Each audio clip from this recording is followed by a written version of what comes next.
Alrighty, folks. I'm just going to wait for a minute to make sure everything turns up for you guys. It's a new computer, so having some fun.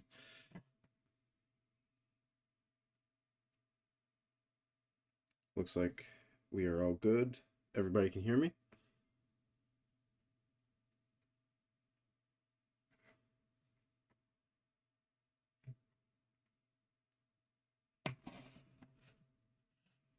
How's everybody doing today? Alright, mic check. Looks like we're good.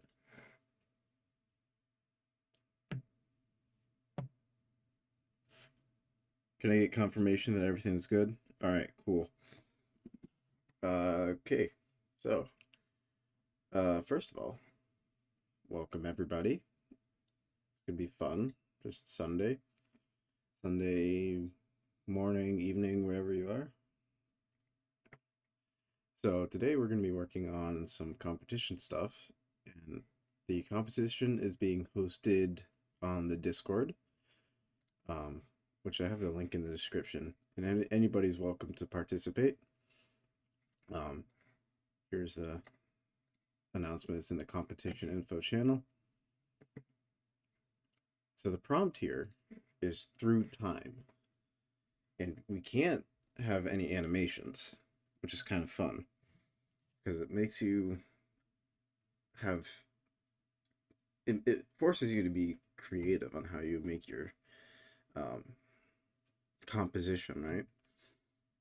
So I have this pulled up. This is a John Martin painting. It's Sadak in Search of the Waters of Oblivion. I just love this one a lot. These waters look like fractally and weird. The guy's climbing up here. I kind of want to do something like this. Now, obviously, I'm going to have to modify it slightly. Well, actually, a fair bit. But I think in general, this sort of framing for everything is quite nice because it's this back portion is so like almost infinitely big. Meanwhile, everything up here is like really grounded and such. It's just so neat, man. I think playing around with that is a really neat thing to do. So yes, let's get started. My idea is I want this portion to be like a landscape. I'm thinking something like Alaskan mountains or something. I'll pull up some more reference images as I refine my ideas here. And then this back, I want to have various different things in space. Like we're talking nebulas, galaxies, maybe a black hole or so. Because we're literally peering through time, right? Because everything gets redshifted and light takes a while to get here. I think that would be pretty neat. Although I don't really know how feasible that's going to be. But it does combine some of my strengths. I'm curious about that. This contest, this is not for the CG Lounge challenge. This is for my own challenge on my Discord deal.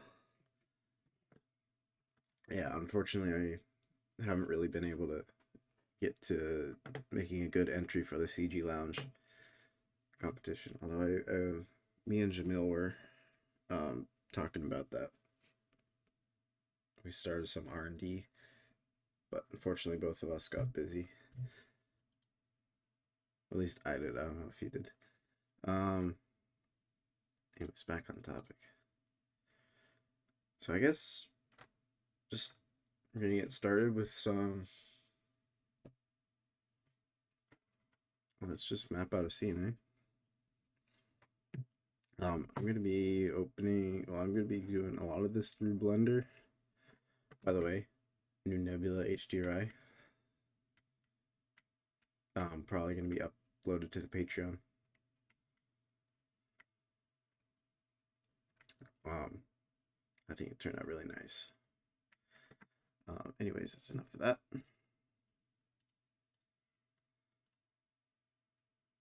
Hey, what's up? Anyways, So I want to.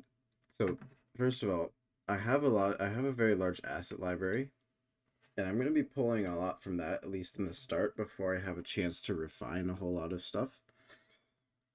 So for instance, I'm going to be pulling in like my Icelandic mountains and such here, and some foliage systems, maybe. Because first of all, I want to give you guys something interesting to. Oh, hello. We got some people, some familiar faces in the chat. So yeah, I'm gonna be pulling from my asset library because first of all, I'm trying to condense all this into a couple hours of streaming, and creating individual assets is hard. Not to say that we aren't gonna do that. We're gonna be making some trees today. That is for sure. No Gaia. I don't have Gaia on my computer. Right now. This is a new computer. But yeah. Most important thing here is getting a good composition and setting out your scene layout so that it will be conducive to everything that you want to do. Okay.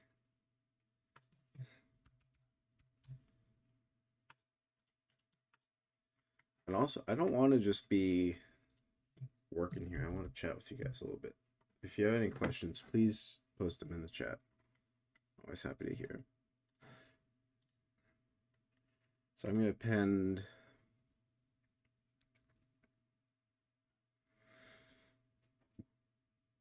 I'm going to append some mountains I have.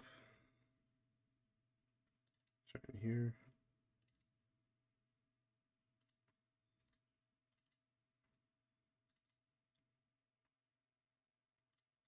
Object. Just grabbing all of these.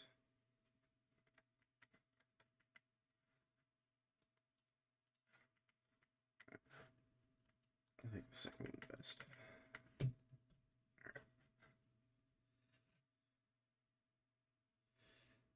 Equally Hikion. Alright, so this is gonna be fun. So cycles, GPU. We need to set this quite high.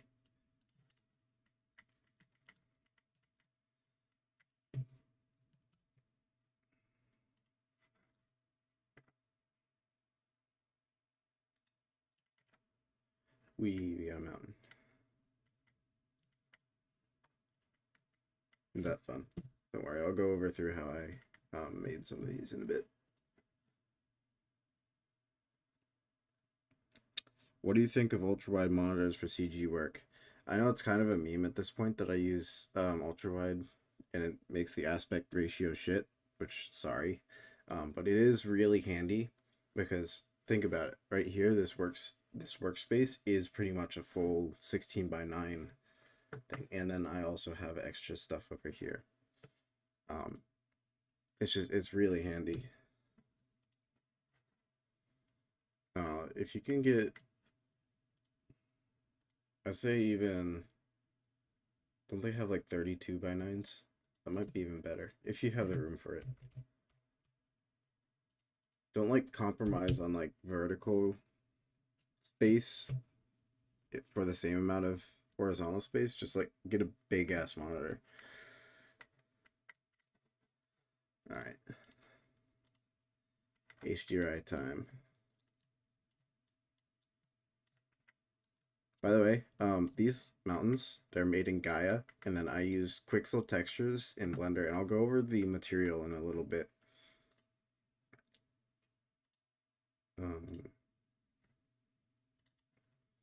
Just grab one.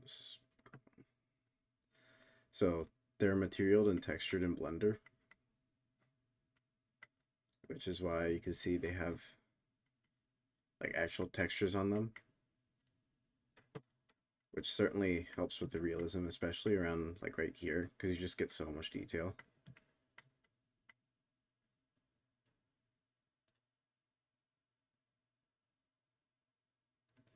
Samsung Odyssey G9 QLED 8K. Jesus Christ. Let's see. Let's get furry clouds. I love my furry clouds. Actually, it's not great. This is why.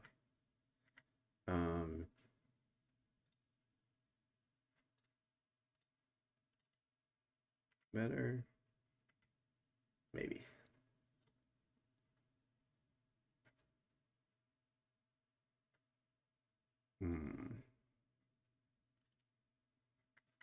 This one's like oddly yellow. Alright, I'm just gonna stick with this because this is like, you can see a lot of stuff.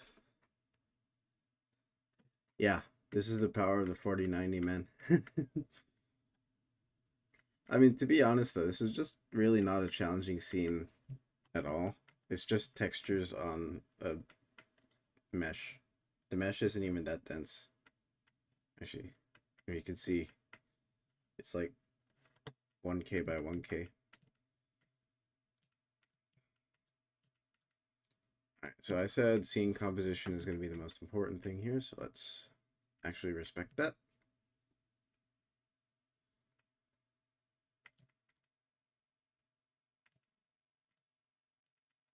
I'm not going to worry too much about the lighting now, because that's going to change. The thing is, I want to have this framing the center, you know? So I think we're going to have low focal length, so probably 25, and then I want to have this vertical, so thinking it's just how vertical do we want it to be, you know?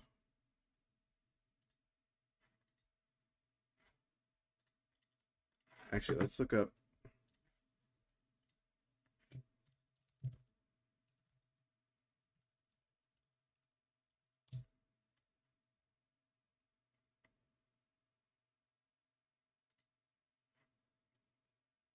Huh.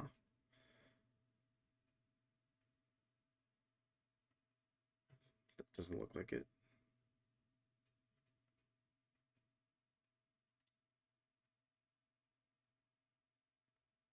I think I might just take a regular, like, here, I think let's just take 5120 by 2160.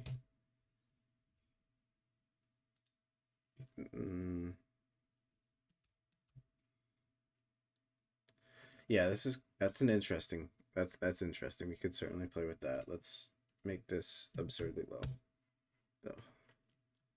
And then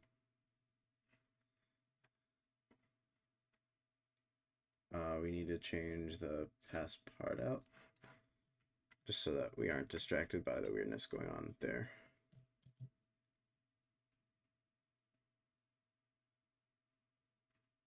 What's going on?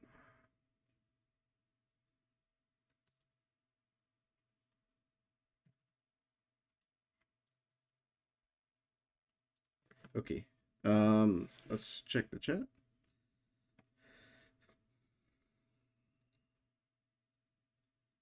I can buy one for me or for you. Ooh. I bet I could. I'm assuming you're talking about the 4090. Does it make it difficult to have a couple of windows open together? Nope. In fact, it's a lot easier for that.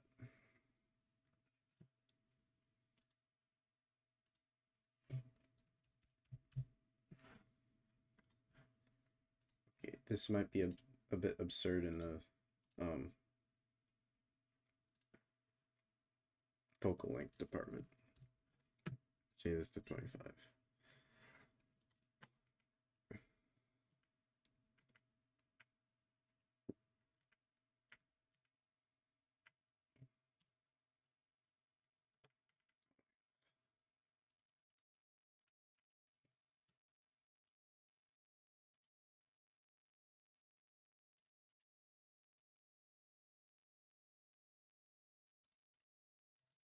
Okay, I think we're good here.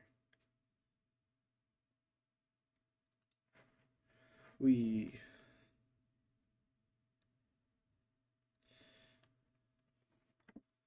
How's everybody's weekends going, by the way?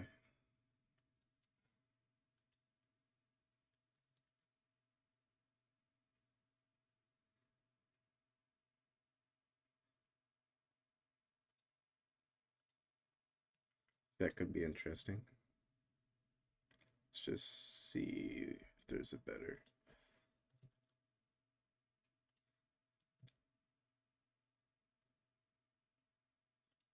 Nope. I think that's nice.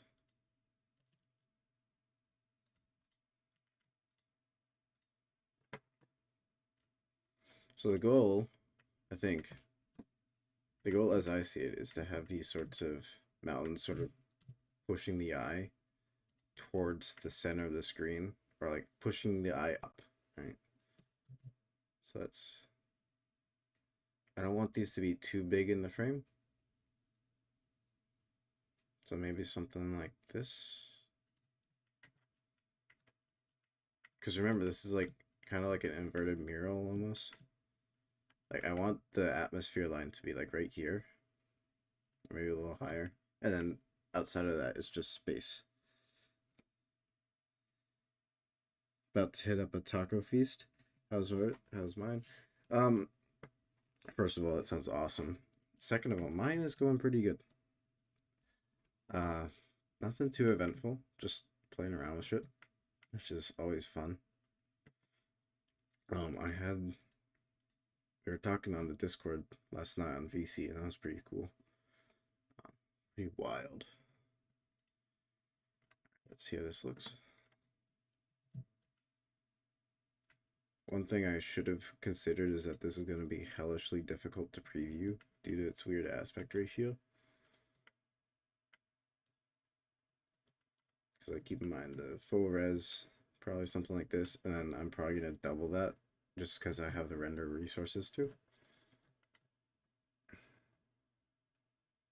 Preferred method for distant haze. I mean, it depends on the scene. If I have a lot of clouds, I try to do emission and absorption because sometimes scattering will actually, often scattering will change the um, properties of the clouds. The reason why is because clouds have anisotropy, which they have a very high anisotropy, which means that the light is mostly diffracted forward, so they look a lot less dense than they actually are. And when you have an atmosphere, they'll sort of adopt the anisotropy of the atmosphere. So if you don't match them up, it can get a bit. It can really mess with the clouds. But if you have emission, there's no diffraction from the atmosphere, so the clouds remain untouched. But if it's just a regular scene, usually scattering is preferred. And that is what I'm going to do now, by the way. So I'm going to set this.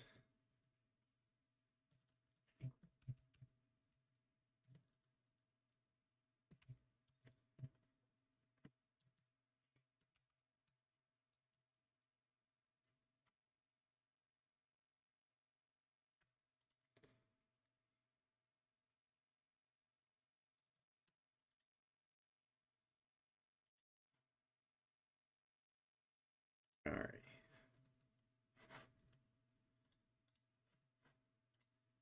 Subdivision time.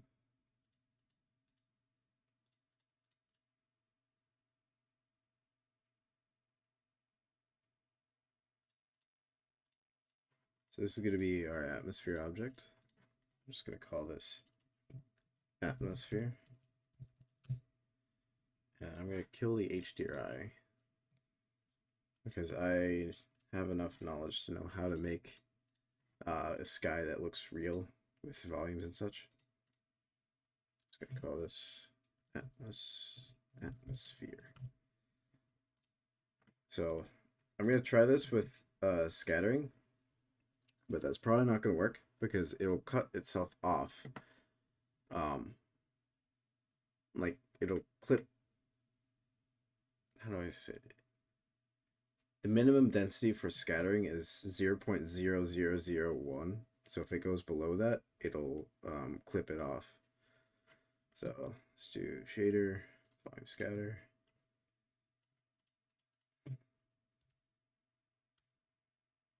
Relatively high anisotropy. It's going over here. And then let's see how this looks.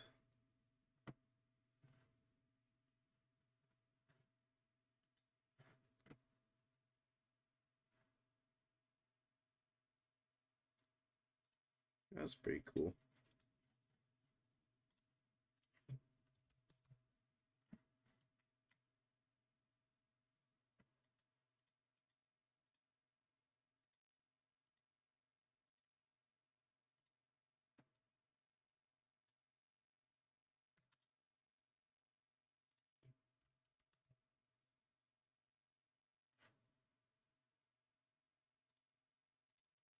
I'm going to set the volume bounces to 32. That's better. See what this looks like at 0.9. I think we're going to have to do some light path funny business here. Oop. Just to kill the noise a bit. So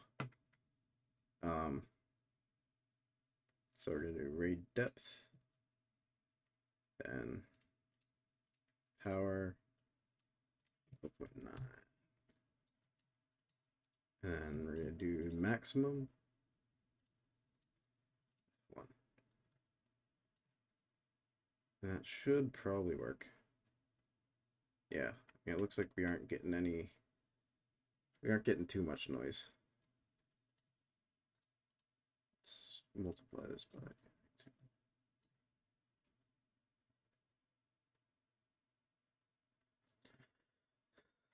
Looks pretty good.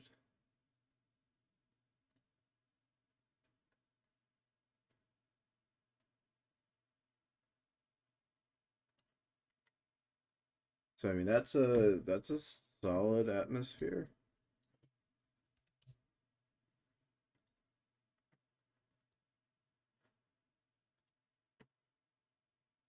I mean it ain't perfect, but it's fair. It's serviceable. If I turn this up, it's like a more appropriate value. I mean that looks a little better.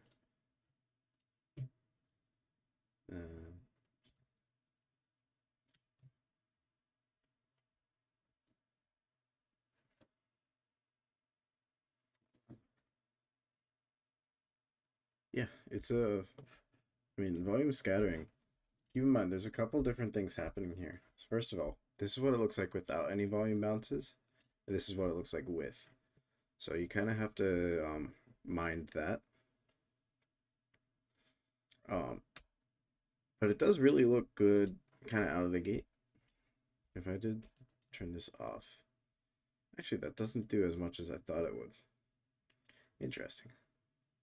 I wonder how that would work if I like rotated this around here. No, it's just not very noisy wherever I place it, which is pretty cool.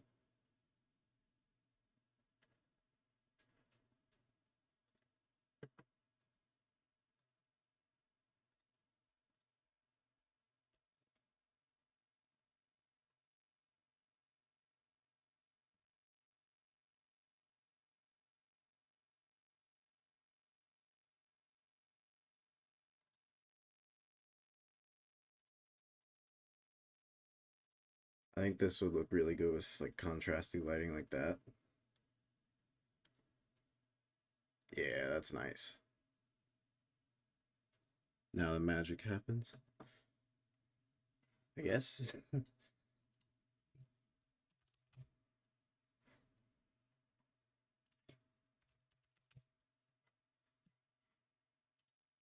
Alright, let's render this out.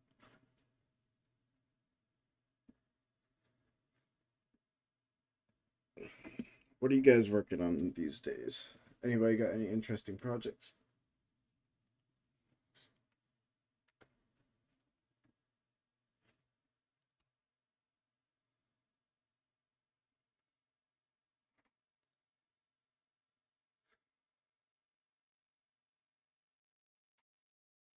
This is interesting. You can see sort of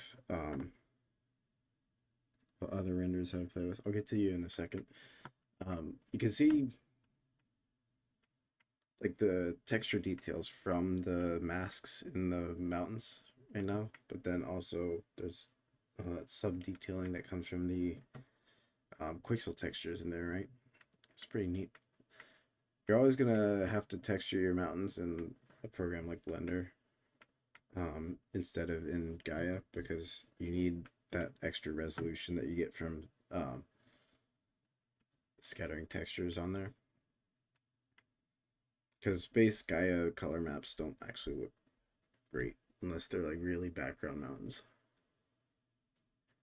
Have what other renders have I worked with?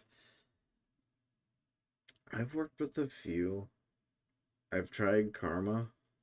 I didn't really like it, but I mean I know people swear by it, so um yeah. And I've also just seen people working other renders and like, hey, you fools! I know I use cycles. Right.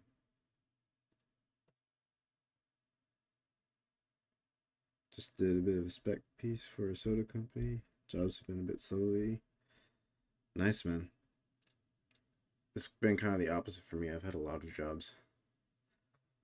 Um, just a good thing, but also it gets a bit busy sometimes, and I want to just have time for personal work.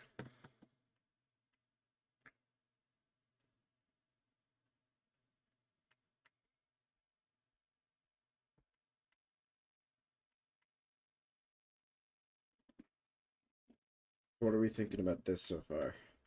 Need your guys' thoughts and inputs. Just this sort of composition. I think what I need to do. Well, first of all, I think it would be. The question is how much atmosphere is up here? Because that's what my main concern is. Because I want to be able to fit a bunch of space elements up around here. But I don't really. If it's too prominent, if the atmosphere is too bright up there, that could really wash them out.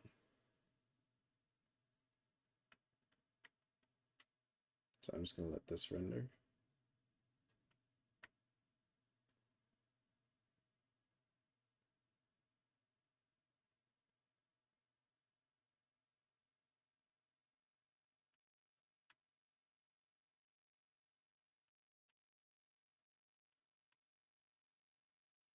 It's taking a bit, man.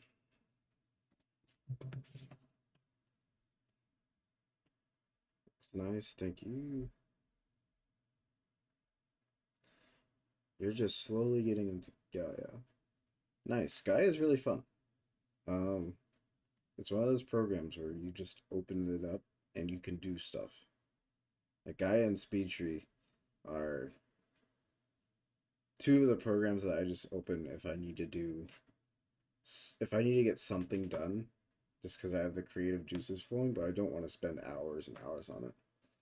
Is World Creator good? I used World Creator for a while, and I do think it does stuff very well. But now I'm in the Gaia and Houdini terrain creation side of things. You just get more control in Gaia. I think the erosion looks a lot better.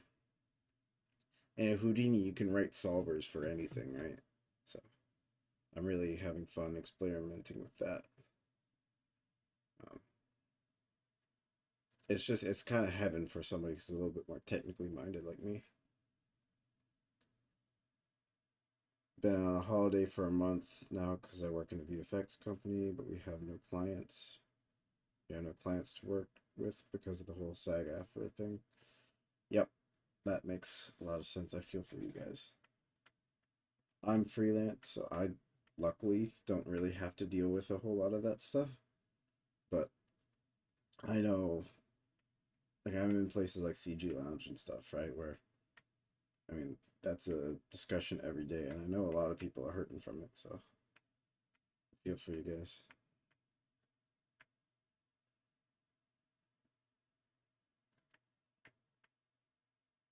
Every once in a while, like Monkey Brain comes in and it's like, why aren't my shows being produced? And I realized, oh, I'm a VFX artist. I should be happy about this.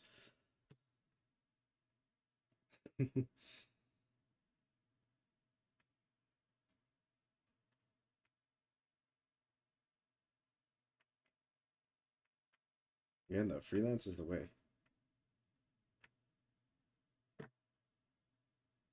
At least, like, I mean, freelance is interesting because it's just kind of like you're always on call. So if you don't like that, I mean, it's not really great. But um, if you don't work well doing, I don't know, 18 or what am I saying, 18? If you don't work well doing really long hours with stuff that you aren't particularly passionate about, like me, I think it works really well, especially if you can um, configure your pricing to be a little bit better or to be like serviceable.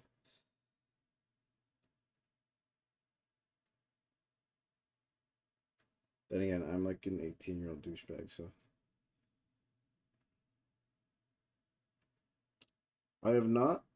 Well, okay, so I have tested Gaia's integration with Houdini, but I know it has a bridge, and I haven't played with that. But I have done stuff like using Houdini like voxel modeling for cliffs and such, which I mean, it seems to work really well with Gaia, which is really nice.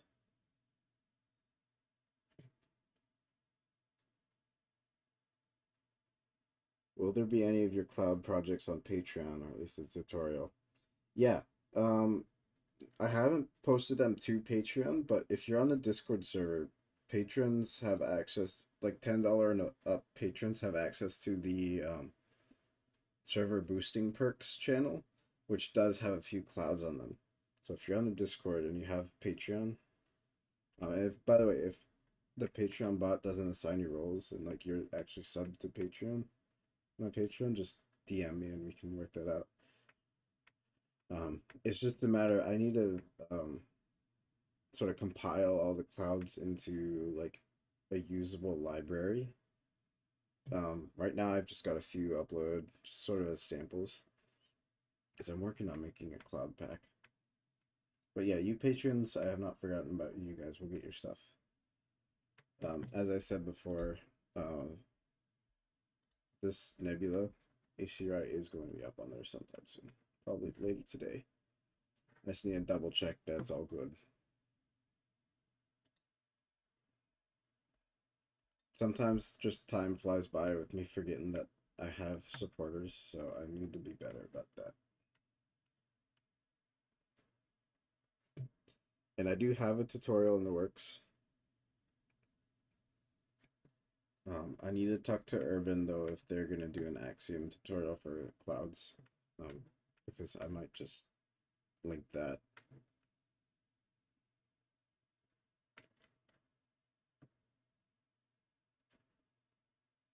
So is that atmosphere / fog volumetric fog, or is it just bloom? It's volumetric fog. Bloom doesn't work very well for atmospheres.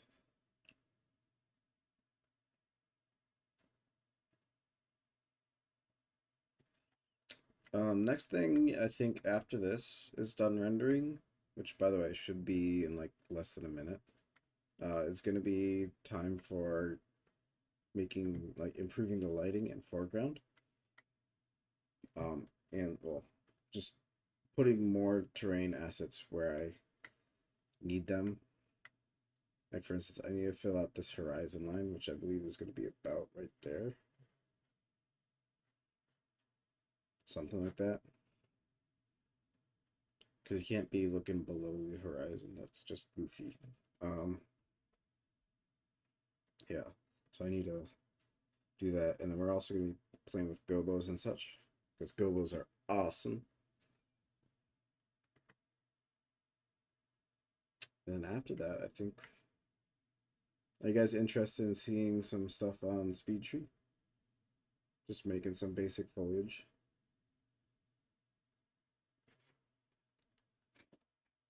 I know not a lot of you have SpeedTree, but it's a super fun software to play with, even if you can't export anything out of it.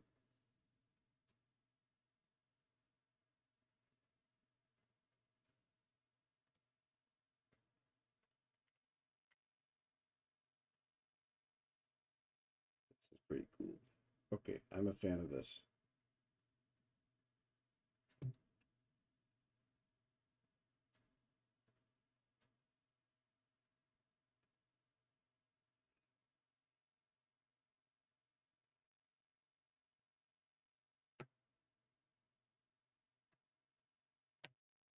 All right. Sorry, that was almost 11 minutes, wasn't it? My bad on that one. I thought it was going to be a little bit easier. Maybe half res next time. 4,096 samples. I mean, because, first of all, volume metrics are noisy as hell. Like, look, this is 400 samples. You can still see the noise.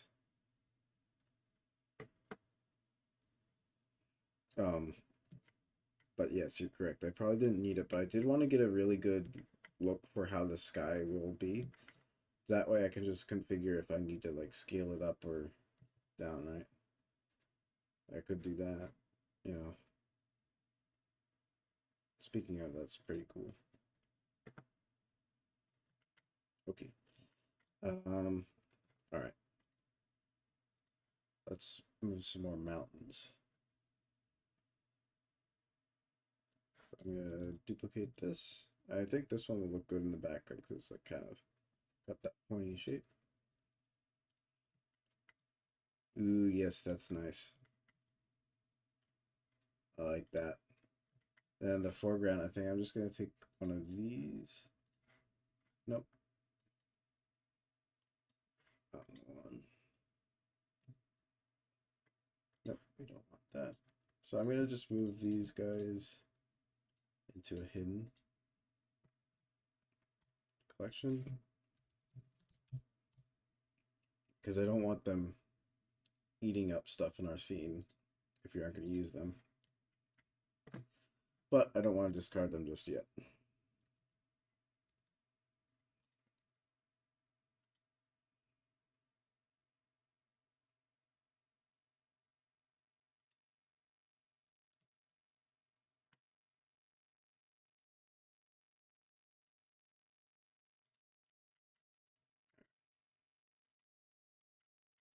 We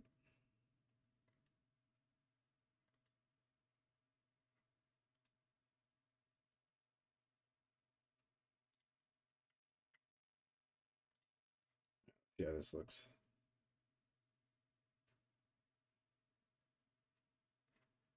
I think we need a little bit more haze.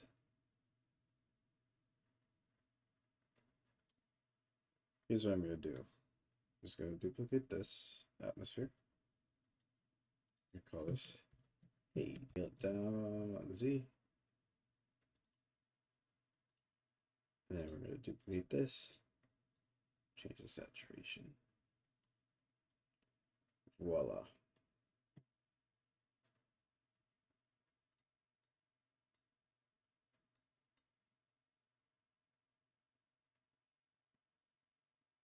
think that might actually be a little bit dense.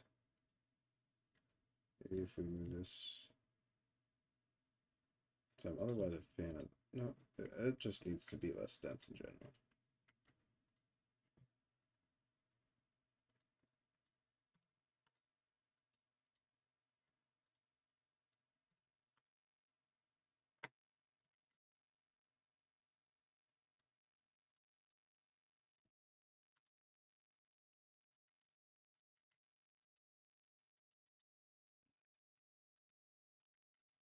That looks good.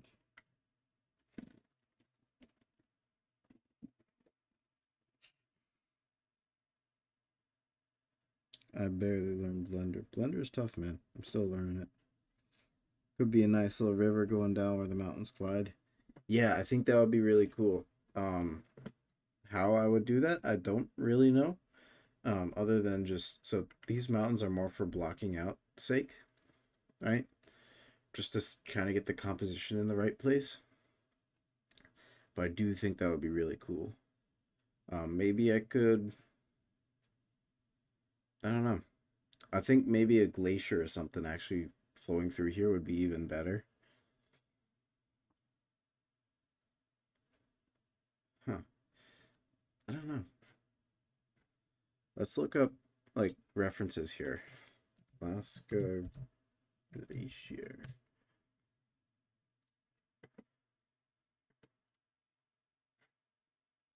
I love this shit. It's so cool, man.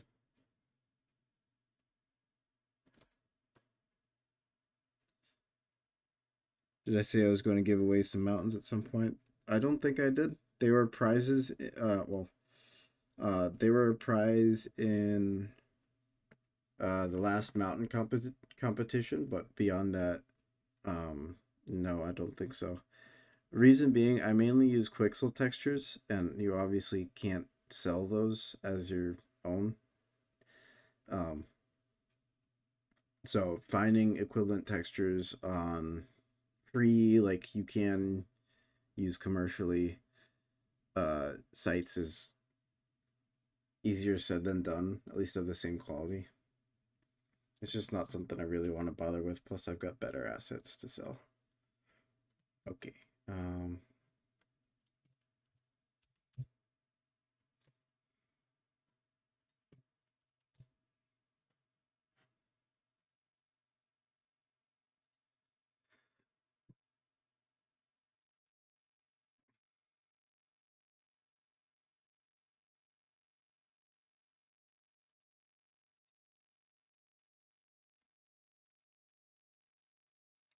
Is anyone else working in Blender while watching? Hey, man. That's a perfectly valid way to do this. It's like kind of a workshop session. Speaking of, I might check to see if anything interesting is going on in the competition. Sweet, people are getting hyped.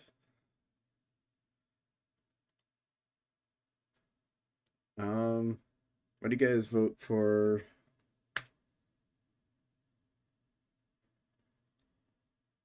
You guys want to see me do like a quick glacier here? That might be fun.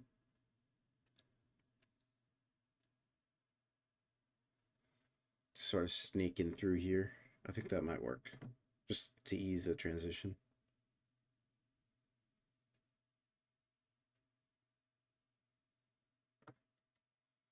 Yeah, I really think these need to be less dense. Oh.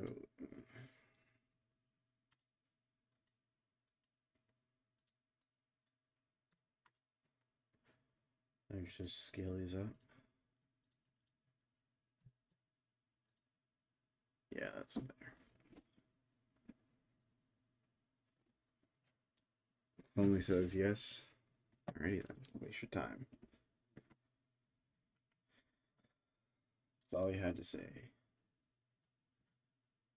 Alright, here's my workflow for making glaciers. It's actually like really quick and simple. It gets pretty good results. So I'm gonna take a plane, gonna scale it up a fair bit. Maybe not that much.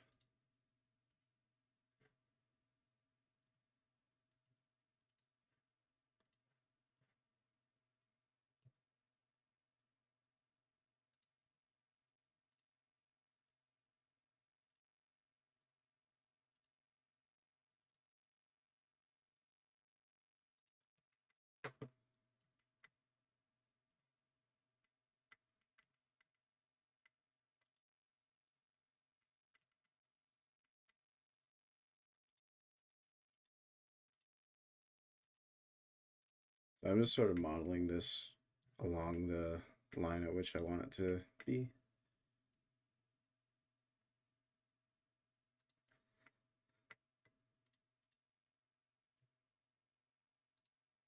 Just very rough. We're going to be displacing it a lot anyways, so.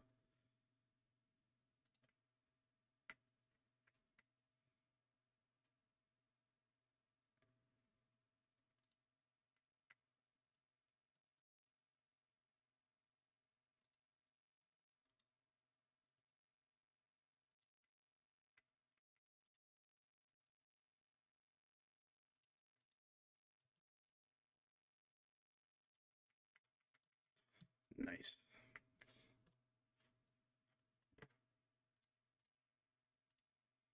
and subdivide the shit out of it.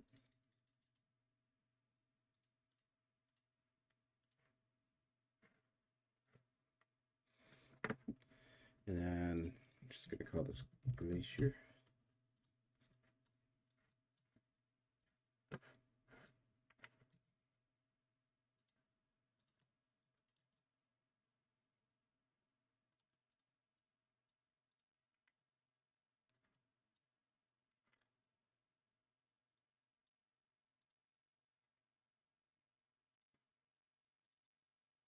Then I'm gonna pull up a I guess just this snow texture from Quixel.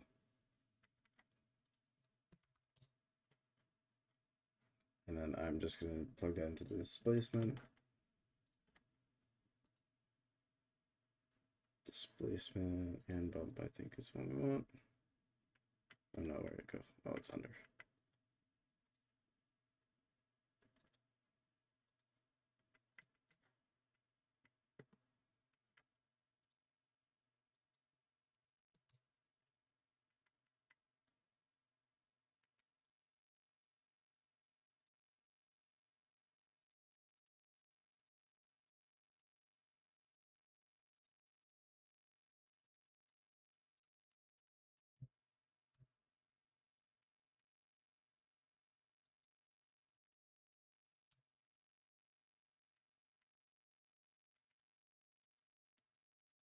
Playing with all these settings.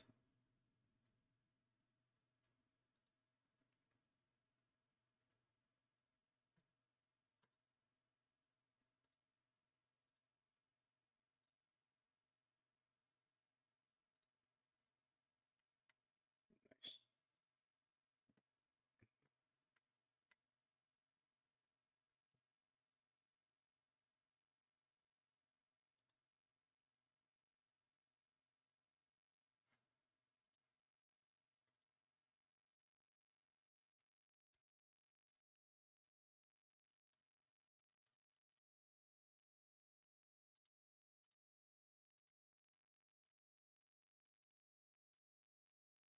Yeah, light snow cover on the peaks.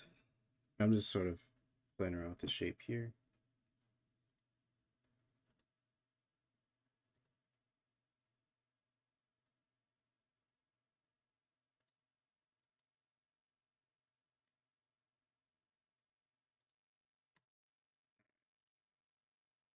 That should be a bit better. Maybe some rotation.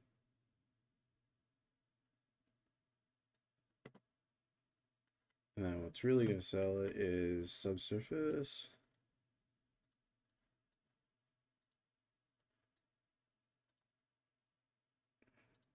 A little bit of a blue radius.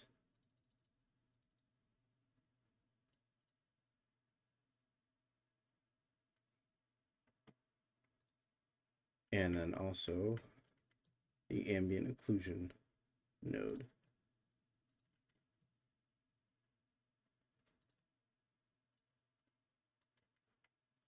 And then I'm gonna mix, and I'm gonna use that in a mix shader. Shader, mix shader.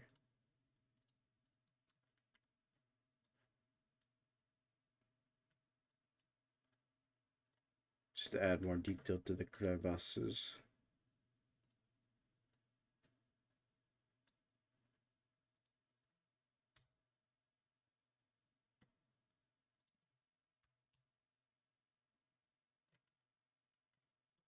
I need to use EXR.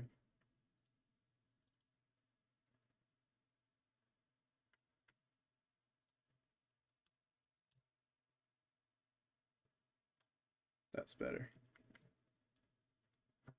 Let's add back in our atmosphere and haze.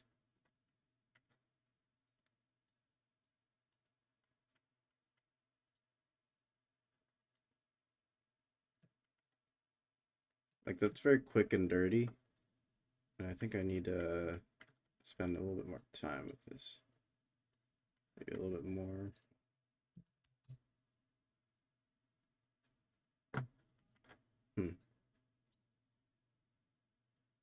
This is quite tough. did one of these fellas on I think this might work better as a background asset, but you know, never hurts to try. Just give it a minute. Let's actually set this to displacement only. Might be a little bit better.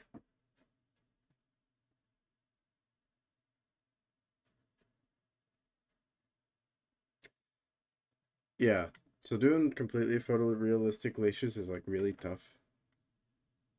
Um, but for something quick and dirty, they aren't too bad. This is something that I would probably have to spend an hour or two just improving on, but I just sort of want to give you guys a quick overview of the workflow. I think I might just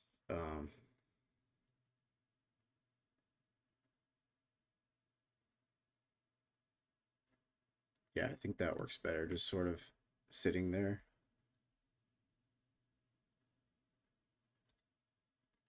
Instead of like actually being like a huge glacier, just sort of hints of it. That would be neat.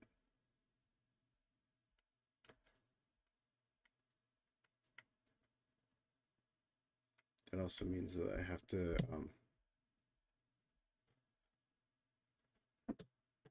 I'd probably want to optimize this a little bit.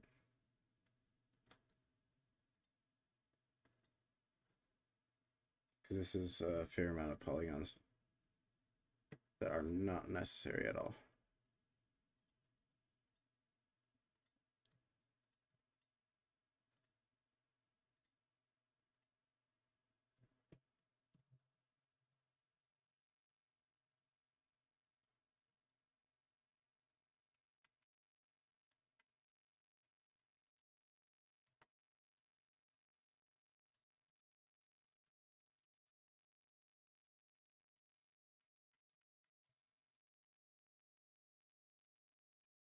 Blue ice mixed in would be interesting.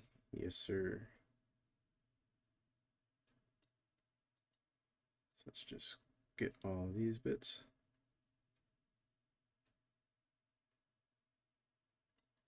I mean, yeah, I mean, you're only limited by how much time you want to spend on it, right?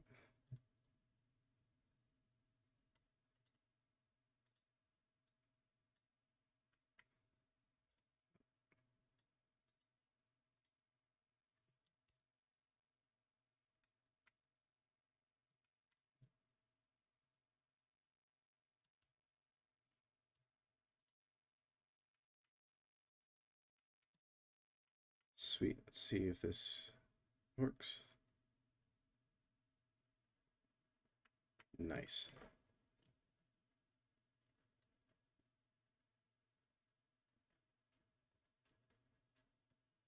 All right.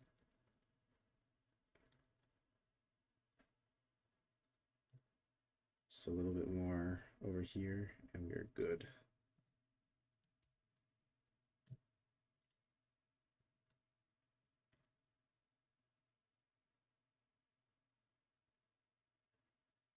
Yep. Sweet. Let's add another subdivision surface.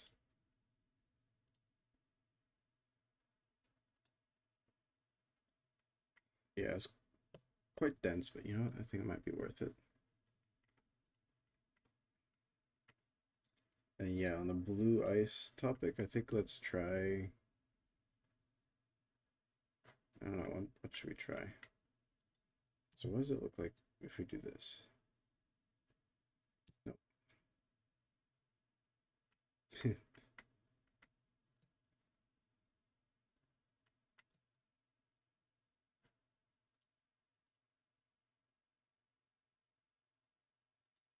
We have to change the subsurface color.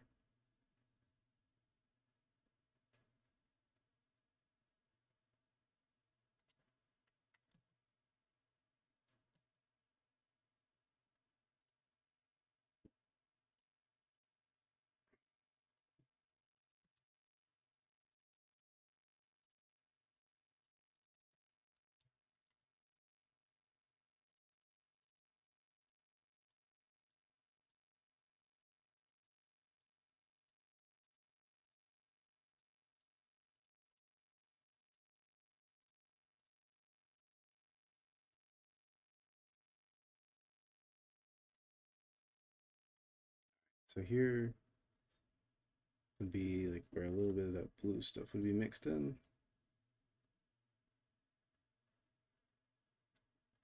Yep.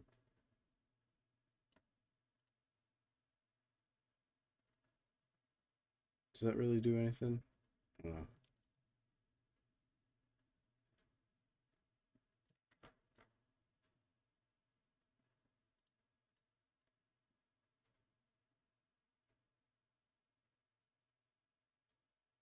What's going on here? Okay.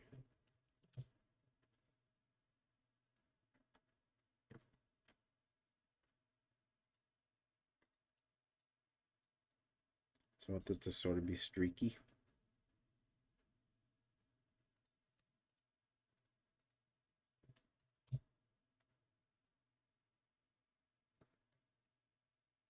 Yes, full on the black. I'll add in like some dirt or something there, but I mean, for now, you're just trying to get the basic look.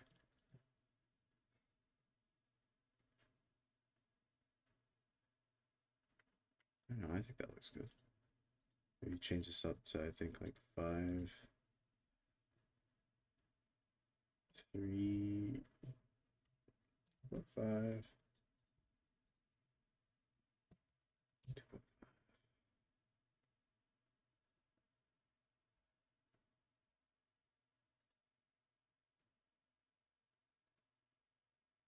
Why is it looking yellow?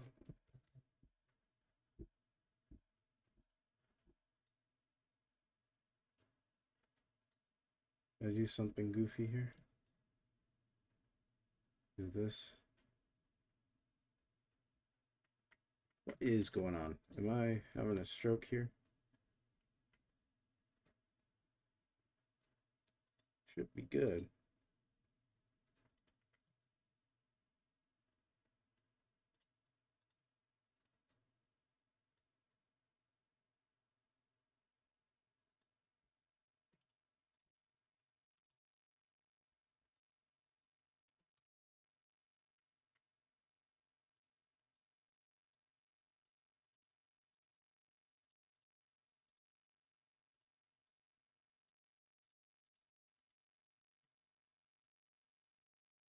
Okay. Looks like we just need a little bit more of a radius there. All right, that's good.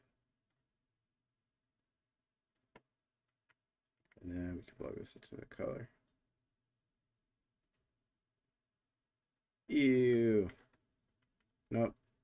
That's not working.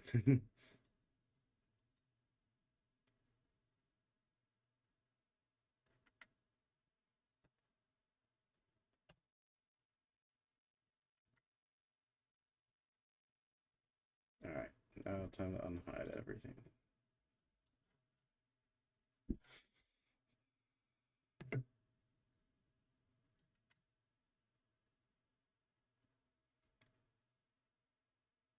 I think that's probably a little bit better.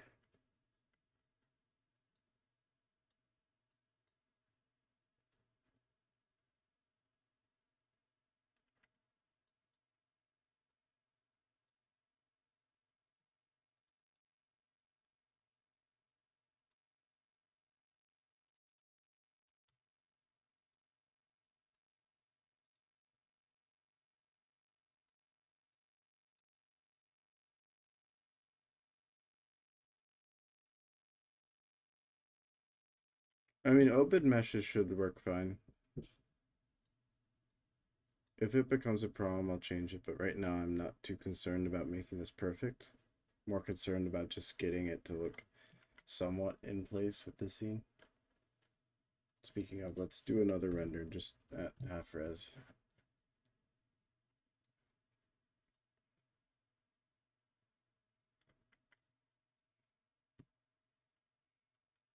This one should take only a minute or two. Let's see, 6 gigabytes VRAM. Not great, not terrible. Okay, I mean, this is looking fine. Just as like a dirty glacier, I think it would be pretty good.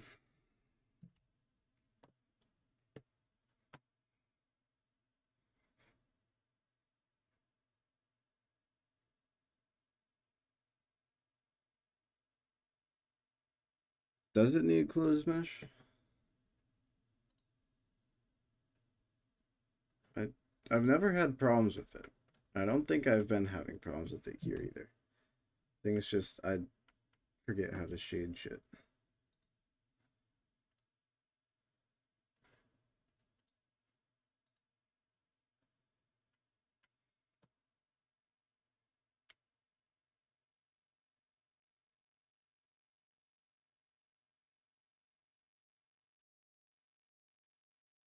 Okay, yeah, I think that looks decent.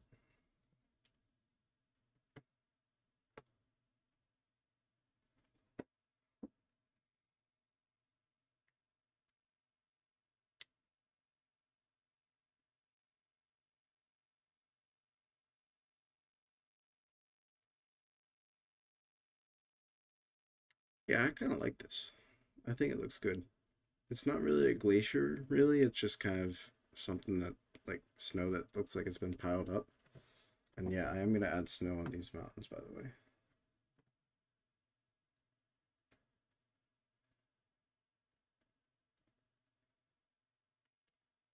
Sweet. Okay, that's enough.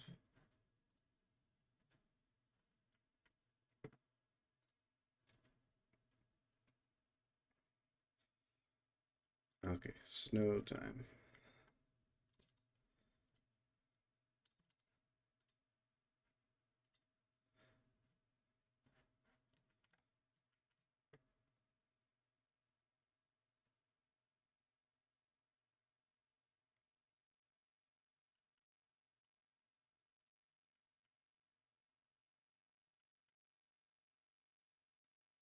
A little bit of snow, I think, looks pretty good.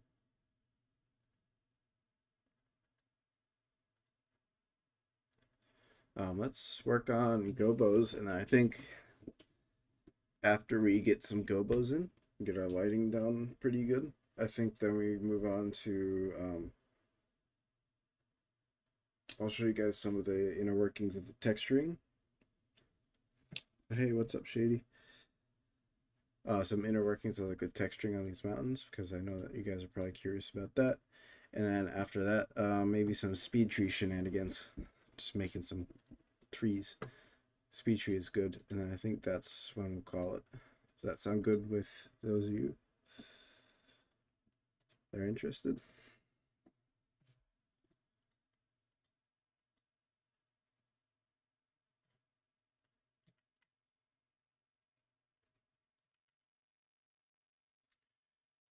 Anyways, let's get started on gobos. So gobos are basically they're basically how I control lighting with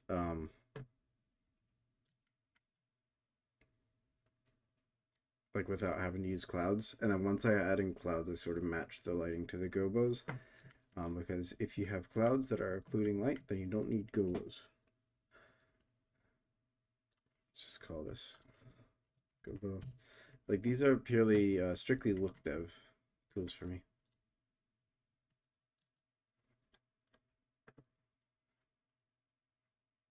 So I'm gonna do shader make or sorry, shader transparent. I'm gonna get a light path node. Then I'm gonna get texture coordinates, vector math, length, then color ramp.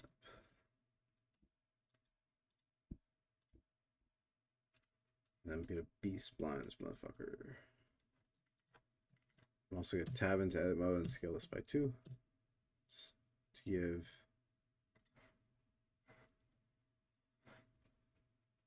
what did I just do? S2. Just to give us a little bit more leeway. Then I'm gonna add in a noise texture here.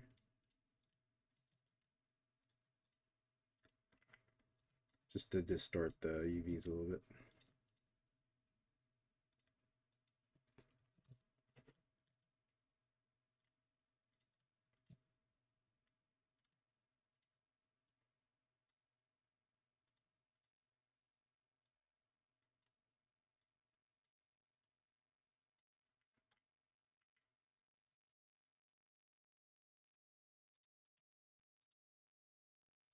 Actually, I need to flip that. My bad.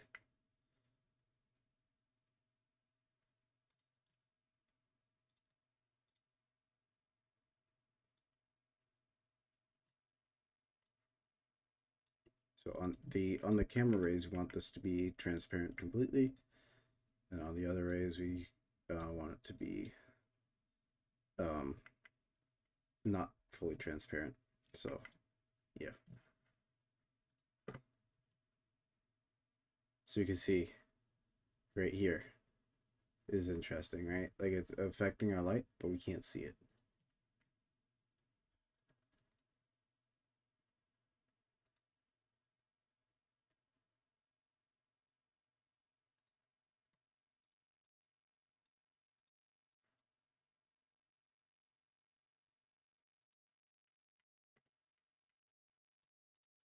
Check this. Okay, we need this to be a little bit bigger. So I'm doing math, multiply. Yeah.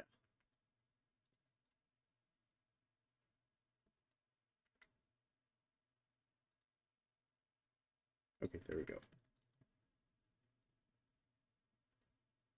So you can see we have clouds and shit now, like some of those cloud shadows.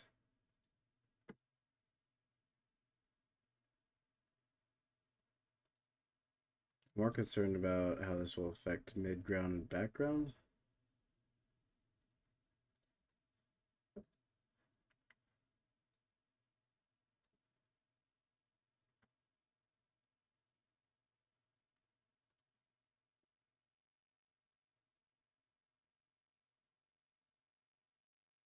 Yeah, you can see those nice.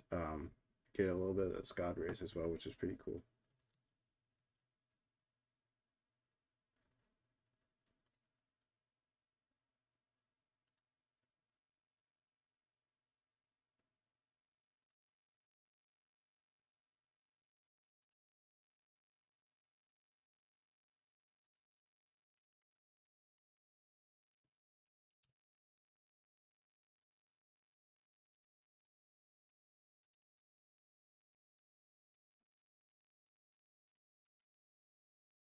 Add some more depth.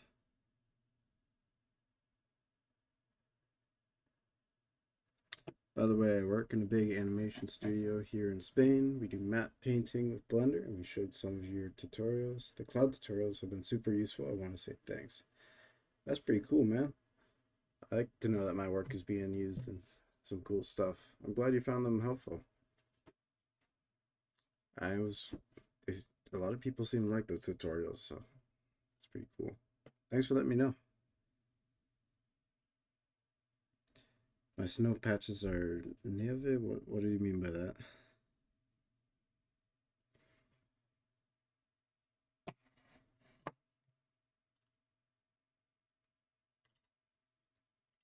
All right.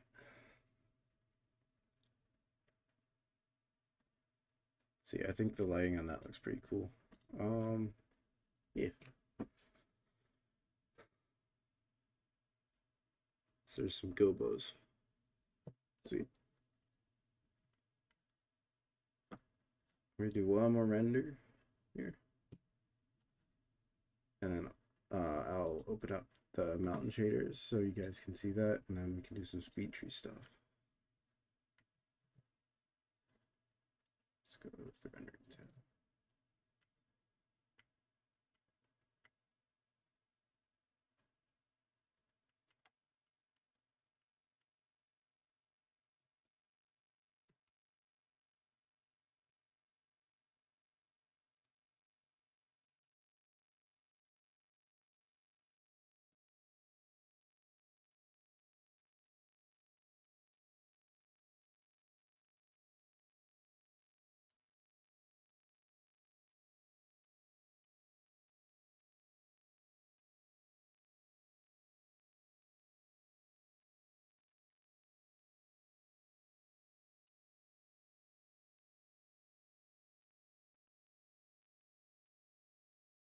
Ah, okay. So it's the name of the actual eternal snow patches that are not glaciers. That's interesting, man. Thank you for letting me know. I'm gonna be using that. Or you go over scattering too. I'm gonna save that for another stream. That's a bit of a complicated topic. Especially how I do it. I'm interested in making tutorials or something about it. It's just doing it over a live stream. It's already been a little over an hour. Um,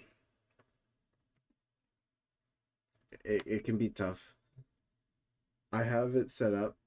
Um, actually, how about this? Let's do something here. I don't know if I can set up like a poll or anything, but do you guys want? Would you guys rather see me go over my scattering systems or my mountain shading systems? So I think I'm gonna do one of the two, but not both, just for time's sake.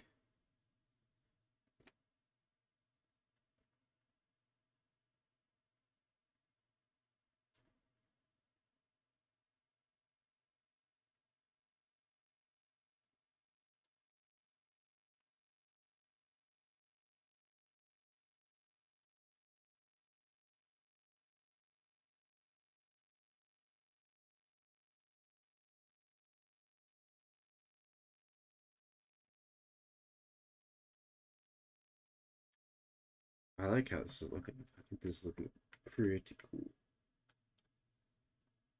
I think the composition could be improved a little bit. Um, how? Just I think more guiding lines. Um, I just don't really know where I would put these. This is still kind of in the block out phase, right? So, not too much pressure here.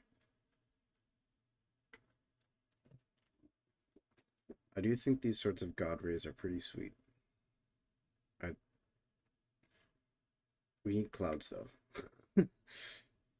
They look weird without clouds. You guys want to see shading? All right, sweet. This is almost done. Fabulous. All right, I'm just gonna quit here. Gotten the impression. Saving my stuff.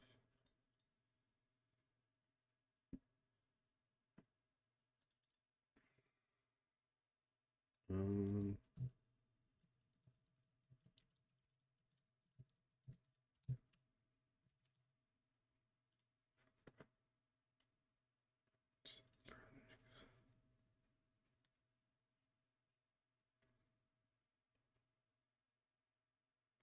um, let's see. No, I need to create a new folder.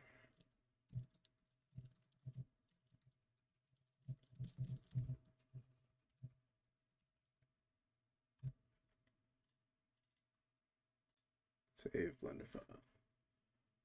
All right. So let's go through actual mountain shading. I'm not gonna do it here. I'm just gonna go through just the source files for all these mountains. I'll be this isn't gonna be really node for node, but more like general process overview. I hope you guys are gonna be good with that. But yeah. So firstly, you need to gather your textures. So for this one, I have 3 texture sets that I'm using for the actual textures I'm scattering on here. So I have this texture, which is Quixel. Like, by the way, they're all Quixel. It's like a sand texture, right? I believe it's one of the Icelandic sand ones. Then there's this moss texture, or like sort of like mossy grass. And then there's a cliff texture. Let me find it, which is for these cliffs. So it's not just blending these together. This is Linux, by the way. I run Ubuntu. It's not the best distro for CG stuff, but it's the one I'm most comfortable with, so it's kind of like the blender of Linux distros. Anyways, let's start out with just like the sand layer. See how that looks. So you can see it's a sizable material. So this is the moss layer. This is the sand layer. So let's just show this, how this looks. I'm just going to plug this into the displacement.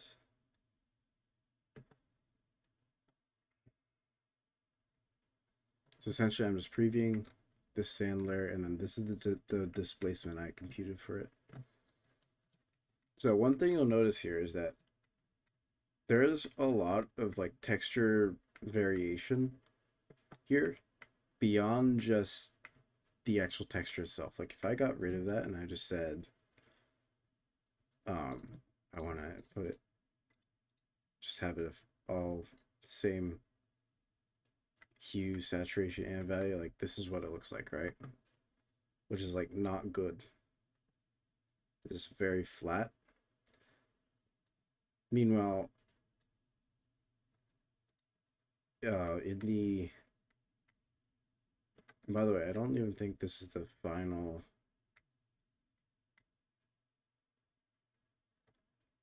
Actually, yeah, no, this isn't even the final one, but I think this is good enough to get the impression. Let me actually open up.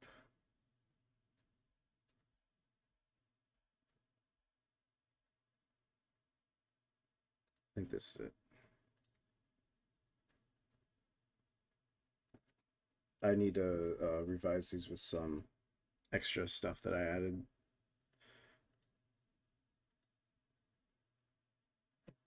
Sorry, give it a minute. These are better. Oh, no, this is the wrong one.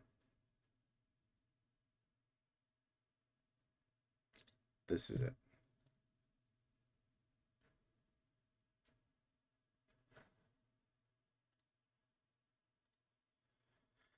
All right, here we go.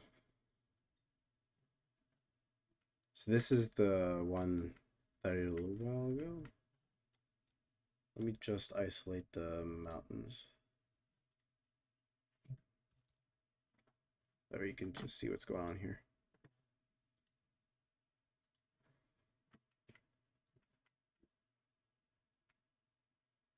So this one's a little bit better in the fact that it has a lot of this color variation. It's built off the same thing, but it's also got, like you see some areas are like reddish orange and stuff.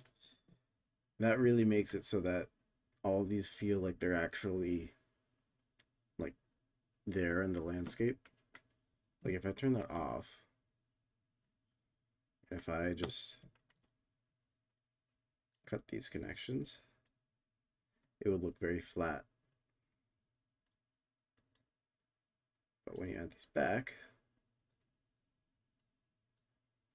suddenly it looks more, I don't know, varied, sort of like you would find in like an actual mountain. Like if you look up like actual nature pics, like the sand and dust isn't monochromatic. It's different depending on where you look. So all that is just it's controlling the hue and saturation value with noise textures. Specifically, yeah. Like you can see it's just noise textures. And anyways, that's you just the sand layer here. So you can see there the value is being influenced by the flow as well as all that other stuff with the hue and saturation value, just noise texture.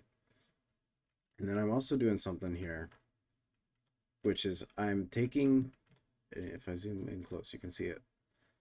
I'm taking a smaller, like a texture that's mapped on a smaller scale, and I'm mixing in like a larger texture.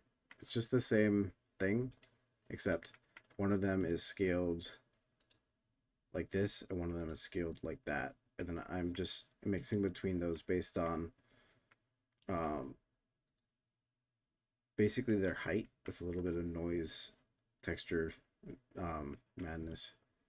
That gives you this, which gives you those big, like these bigger rock looking things, while you still have that fine grained sand. Right? If I just previewed this, like all that really nice variation is going away. And if I just preview this, suddenly it's way too grainy.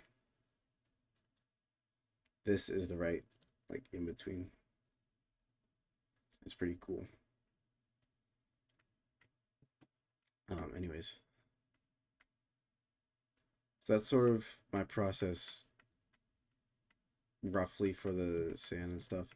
It's also useful to note I have this anti-tiling node group, which is, it'll basically, you can see in the UVs, it's just gonna map the texture on to like a Voronoi.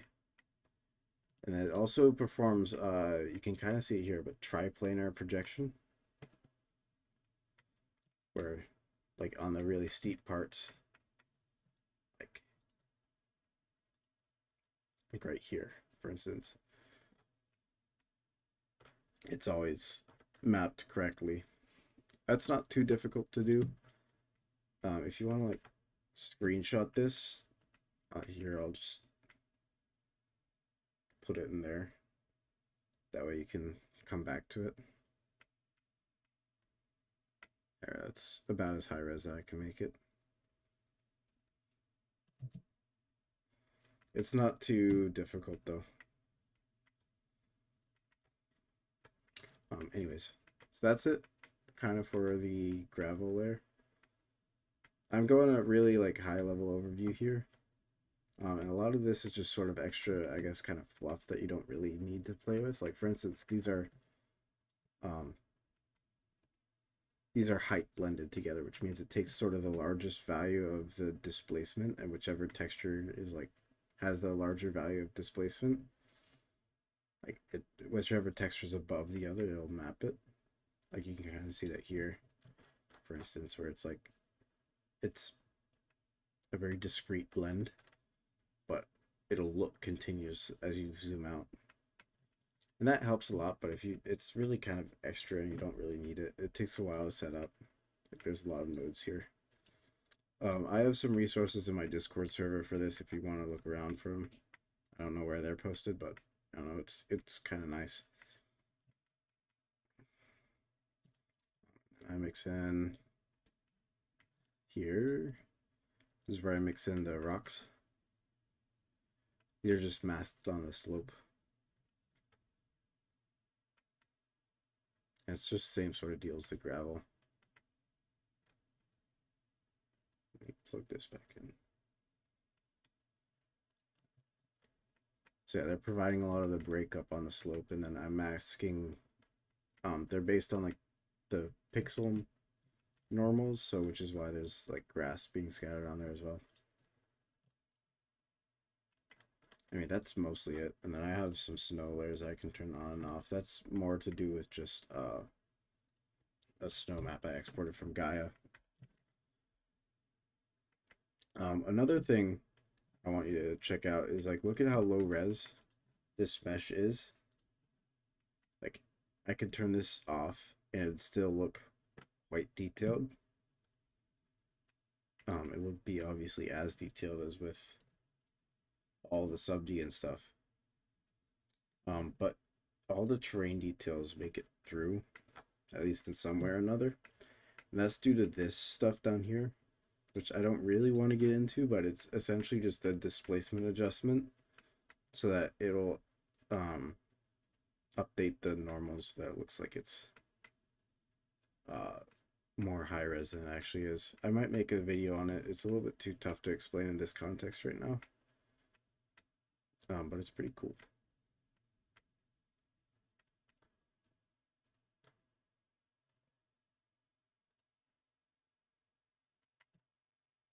But yeah, I mean, that's pretty much it.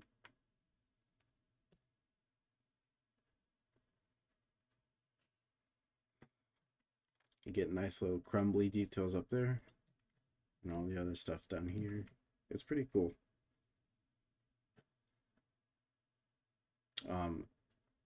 You guys probably have a lot of questions, but I don't want to give away all my secrets. I think some of the fun is figuring this out by yourself. This is just sort of a general workflow overview. I hope you guys can piece it together from this.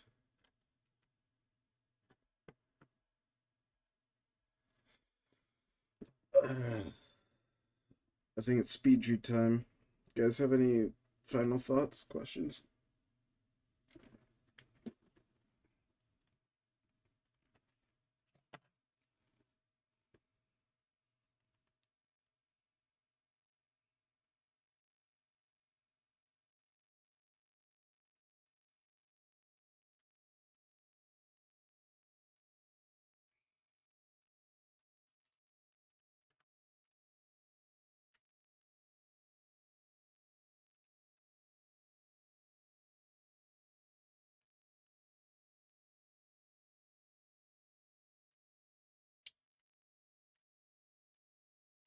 I'm assuming the quietness is not just latency, that you guys are actually good.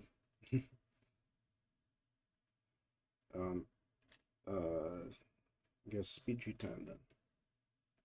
We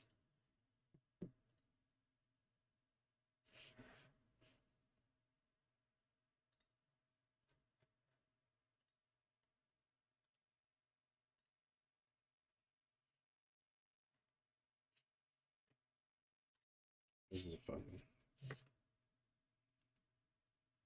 Speed tree is so fun, man.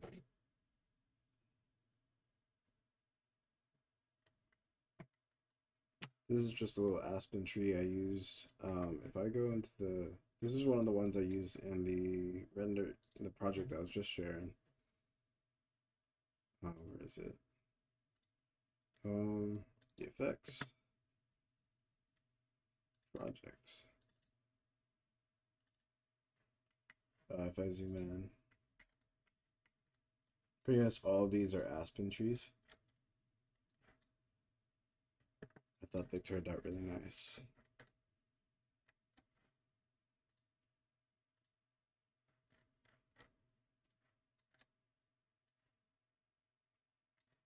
So there are the aspens there, and then there are some of the pines.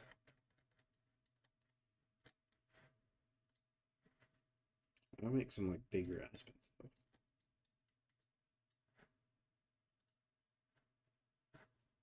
Let's do new.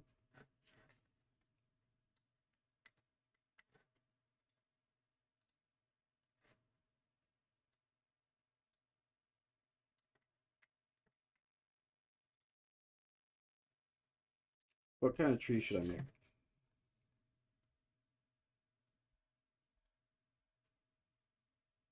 You guys have any ideas?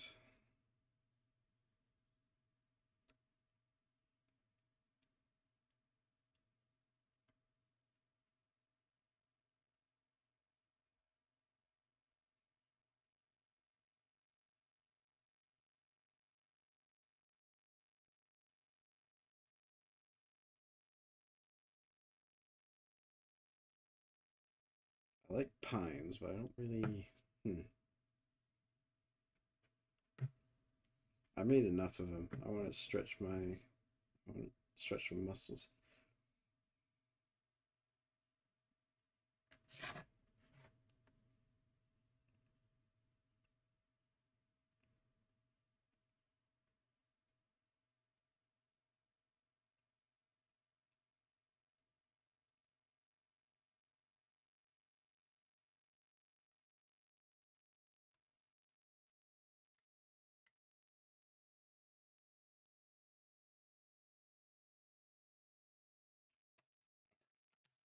I'm just gonna start by adding a trunk. See what happens. So let's see, what is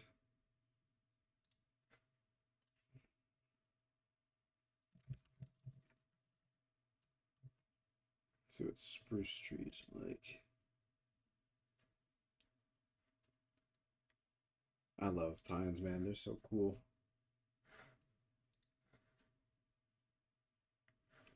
Yeah, let's make one of these. These are sweet. Olive would be cool.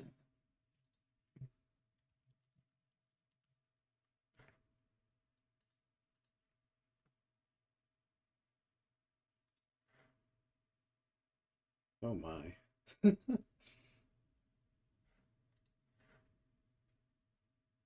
I like this. Let's do it.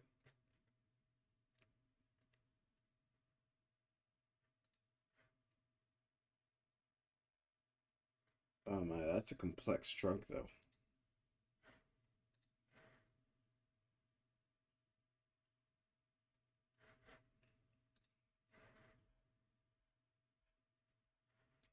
Wow.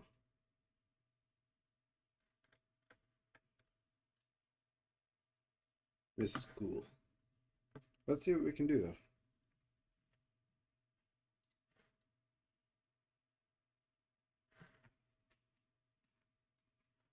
Let's see what Quixel has for olive.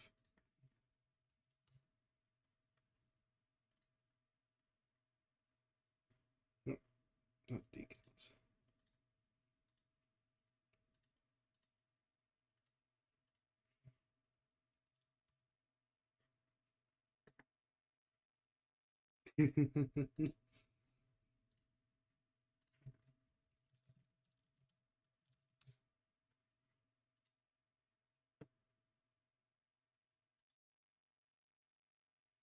Okay, this is that's doable.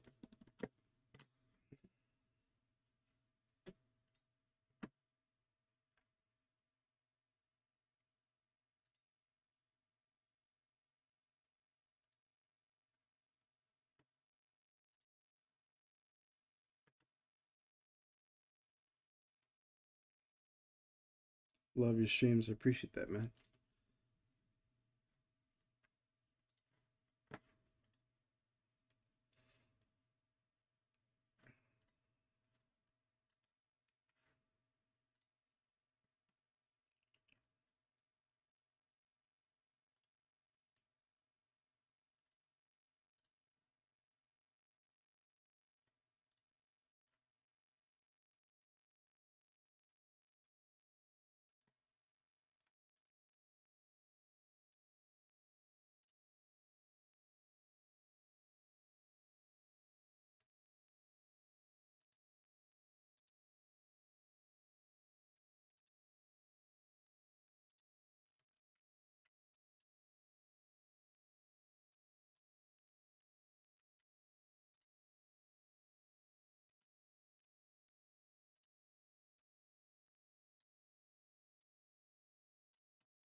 I'm just creating a trunk and yeah, just having fun.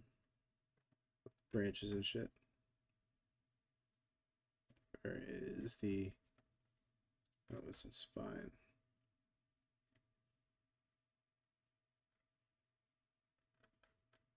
I'm used to using SpeedTree 8 because I just never bothered to update it.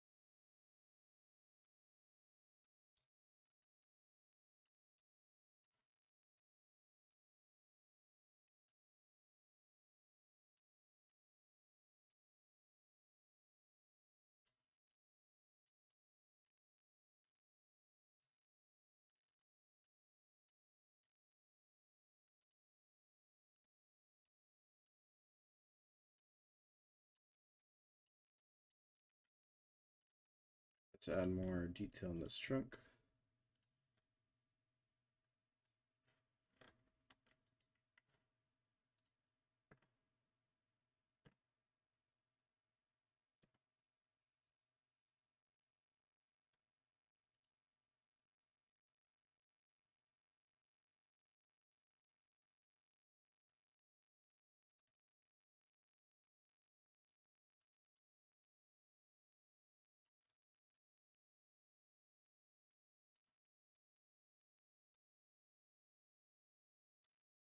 Not that much.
Get a little bit much twisting.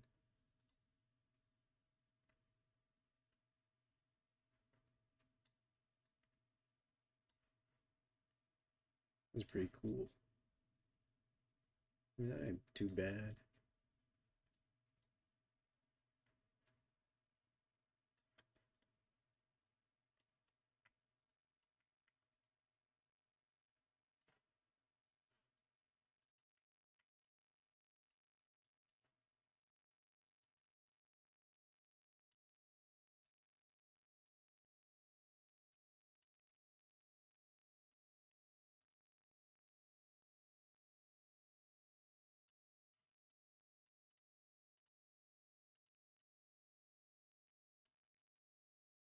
That's pretty cool.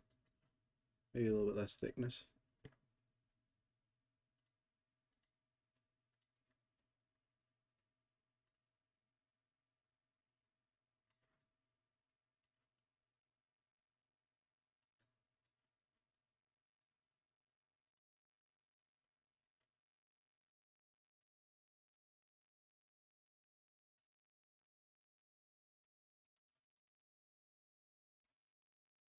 Yeah, that works. All right, now let's apply the same thing to these branches.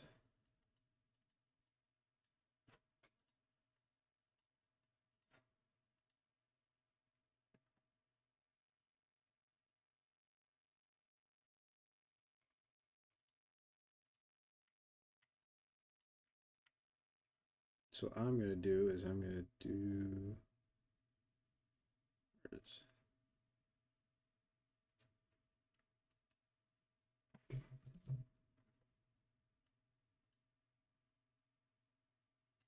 Hmm.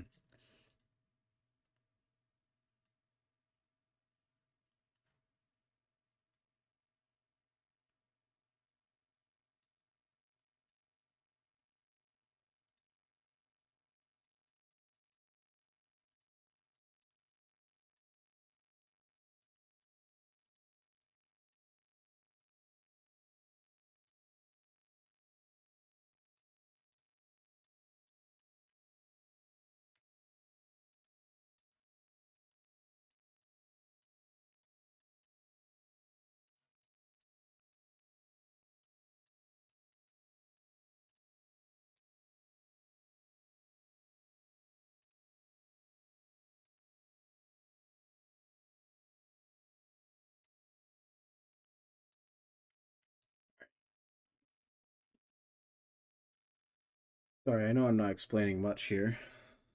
Um, but what I just did is I've just been playing with the segments so that it's not too detailed up here where it's going to be basically within all the leaves.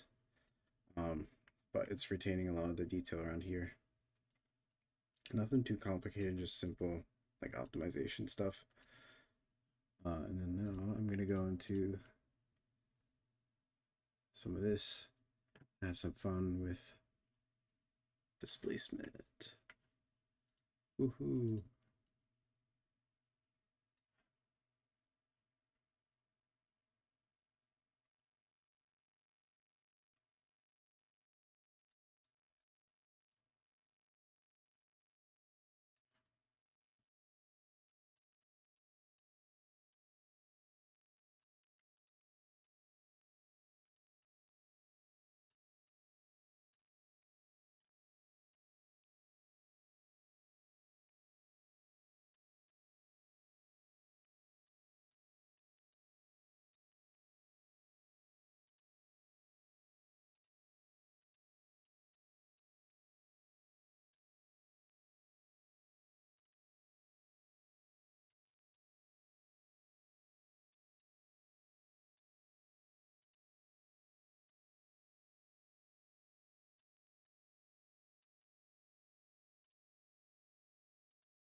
That's neat. Yeah,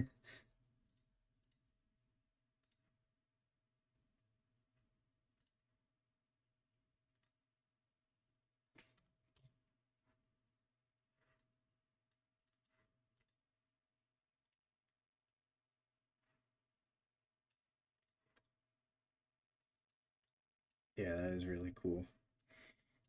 Definitely want to keep that. A little bit more noise, I think.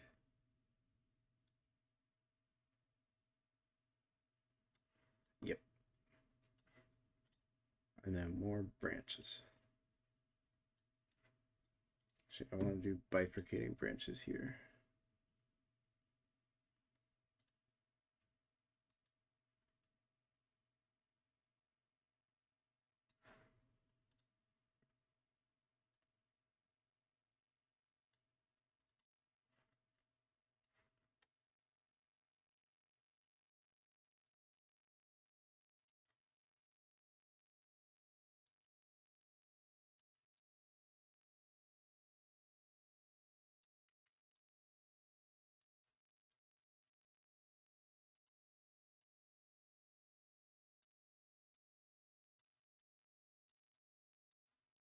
How does this look for an olive tree? Yeah, it's getting there.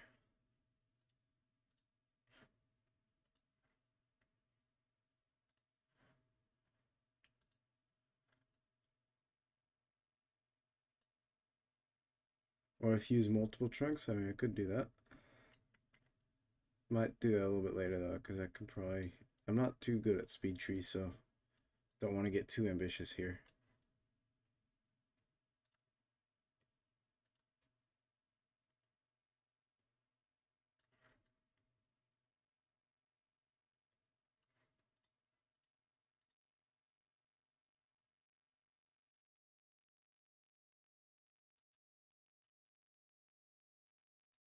Another bifurcating.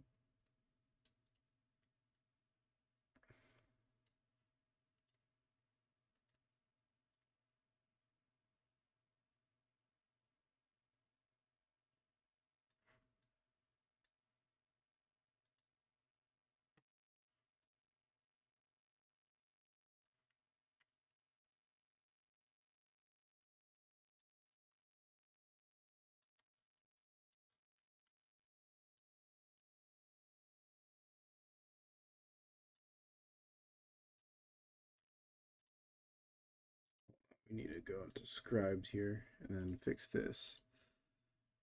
So newer speed tree, you can get a ton of segments for really no reason.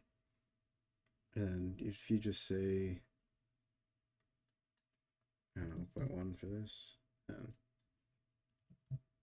yeah, like 0.1 or 0.2 here, that's really more than enough. Yeah, 0.1 is enough. Just be careful. Kind of no way to get around high poly counts for leaves, but for trunks and branches, I mean, it's just, you don't need that many.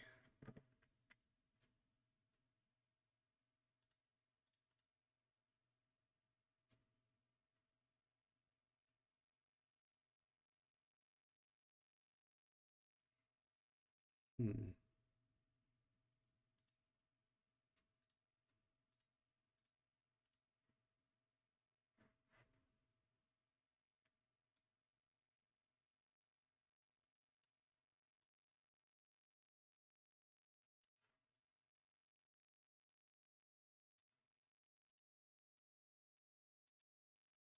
Oh, bifurcation still looks the best.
I'm kind of a terrible streamer, aren't I?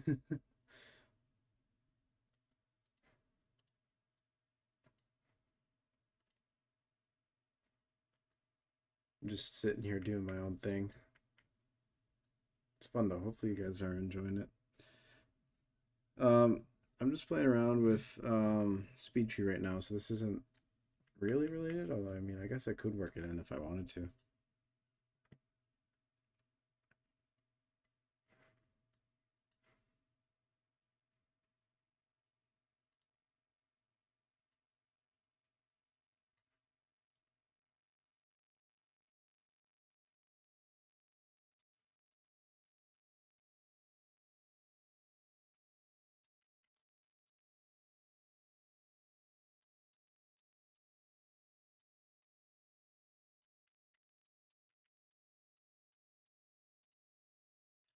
All right, let's see. Well, I'm gonna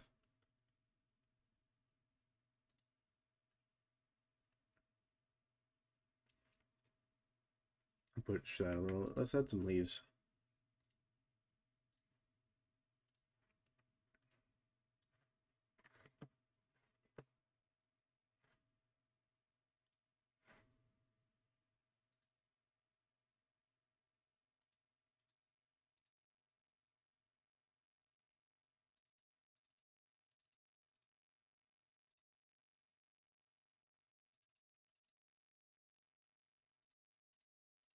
Okay, let's find.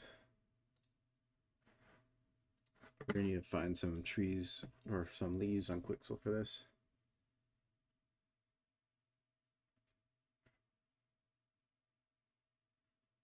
Bay leaf? No. They don't have any olive tree leaves, so we're just gonna have to find one that looks similar enough.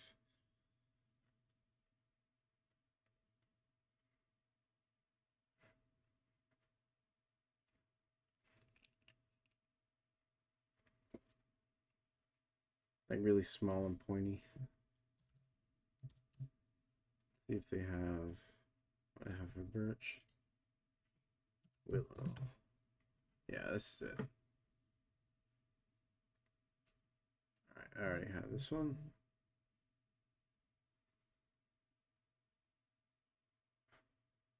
Hmm.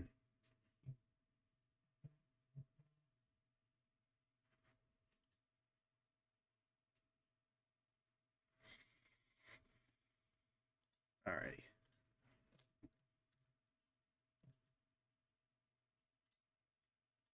The effects.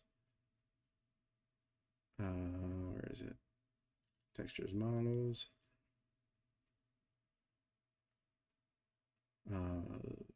Pixel, atlases, foliage.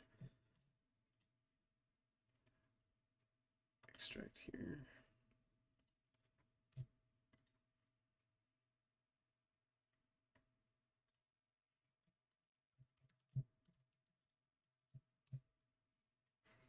All right, sweet.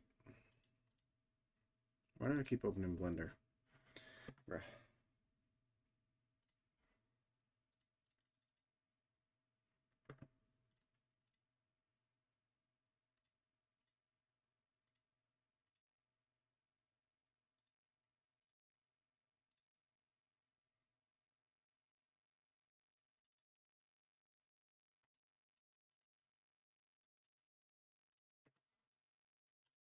Okay, so now we gotta make some leaves out of this. So we got our thing. You get the translucency. Okay. So we've got our material set up, and then we create some meshes for this. But I'm gonna start by adding this to our leaves. Doesn't it just look lovely?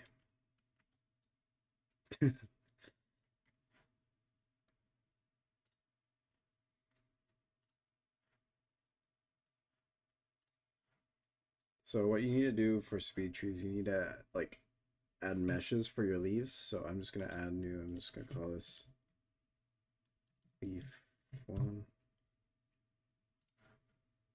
and edit mesh. Yes. Put your material there, and now you can sort of drag these points till you get a leaf shape, you know?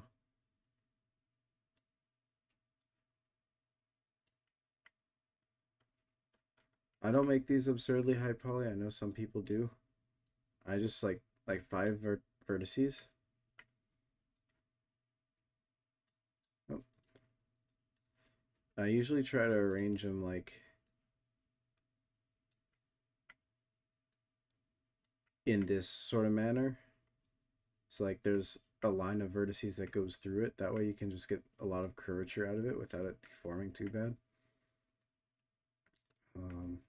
Yeah. And put that in high, medium, low. Done. Now I'm just going to duplicate that.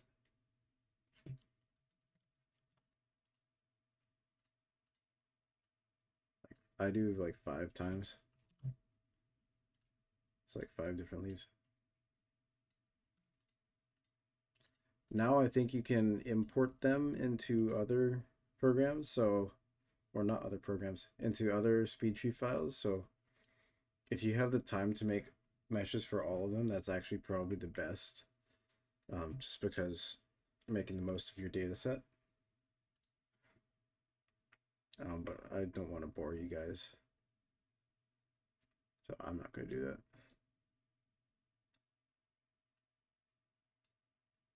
Besides, 5 is usually more than enough.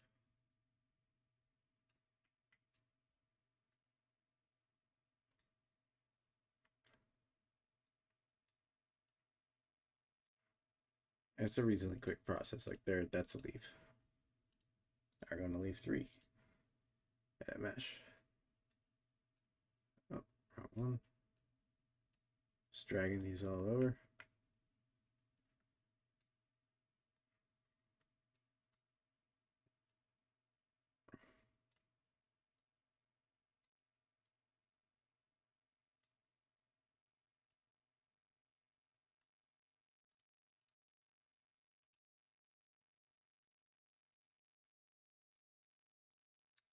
The dream thumbnail is from, that's a render I did like a month ago. I just put it there because I didn't really have anything else to put there. Um, and I was like, oh hey, maybe we'll get clicks. So that's the story of that. Nothing too crazy there.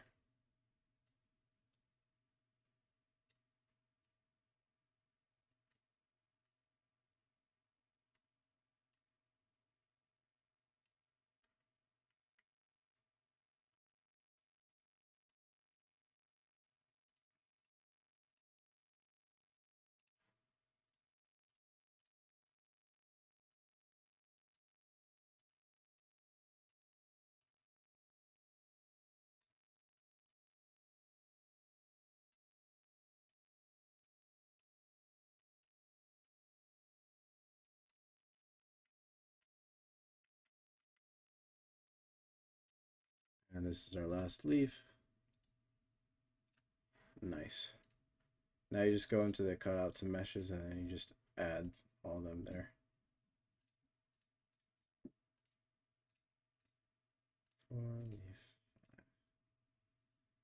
Nice. Gotta love leaves.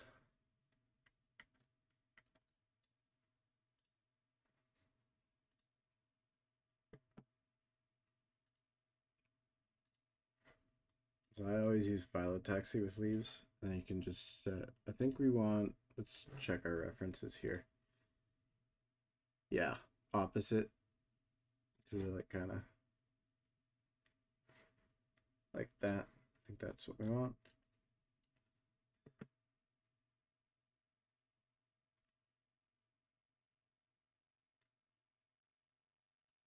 And the inner node length down a fair bit. And then in orientation, we're just going to have these align.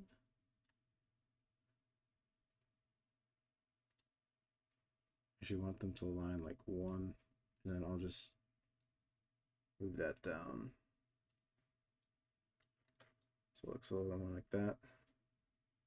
That's actually pretty, that's like surprisingly good. Now I just need to make them scale appropriate. God, this is going to be a lot of leaves. Size. I want these to be smaller at the top, or like at the end of the branches.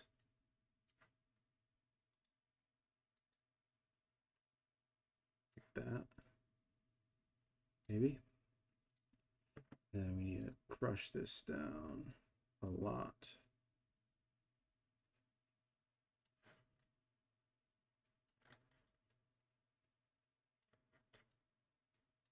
That's closer. I still think a little bit smaller though.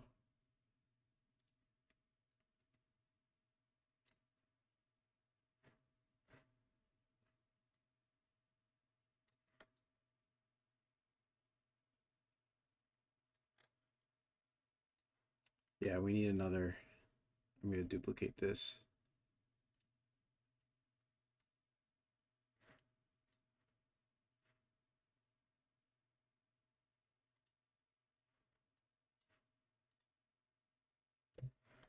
Need a lot of branches, man.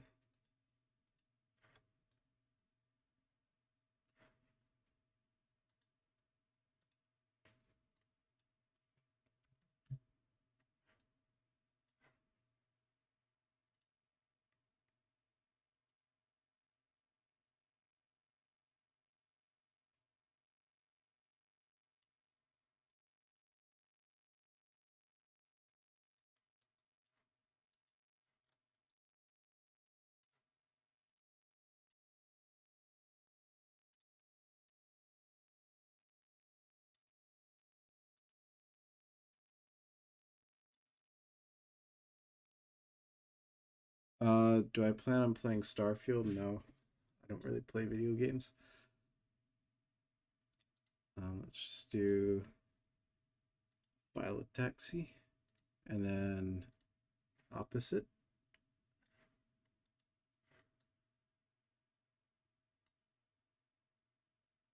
And change this shit down. Oh no.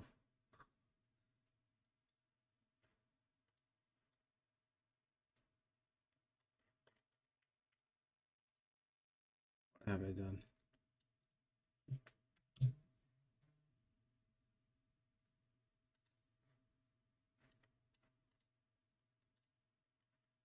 We'll reduce the polys of the branches down later, I promise.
I'm just sort of trying to thicken the leaves up in a way that's going to be appropriate.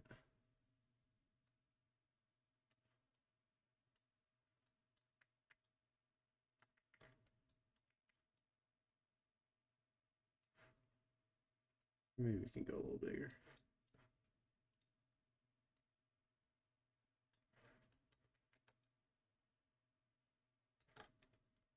I mean, that's fine.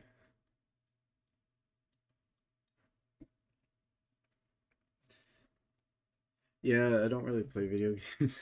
Yeah, just VFX, gym, and some other stuff here and there. Let's add material to our trunk. Import new material. Do I not have any trunk? Oh no.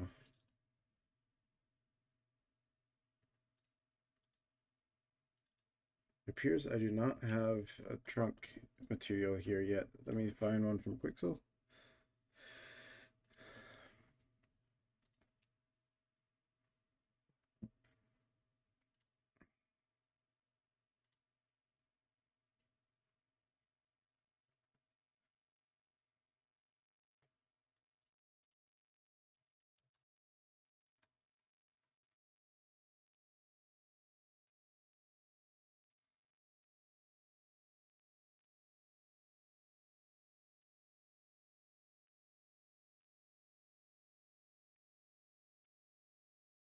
I like this. Let's see if this looks good.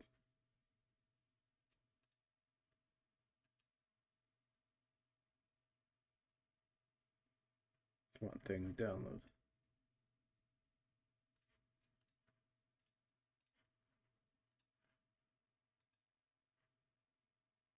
Okay, there we go.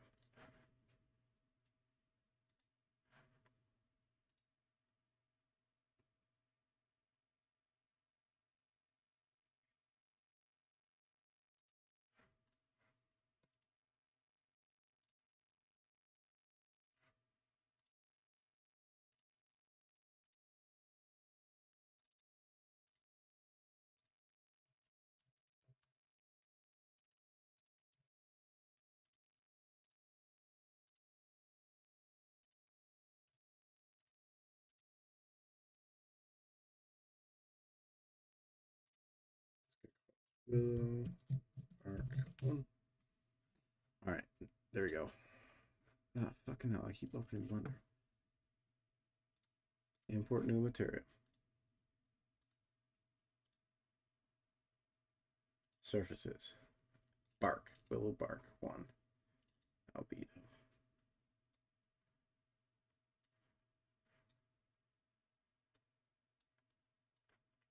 Pretty good.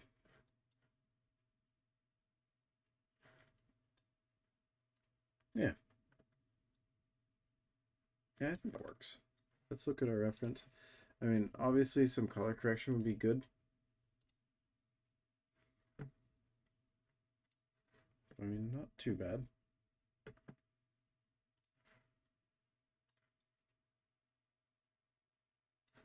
See how only 2 million polys?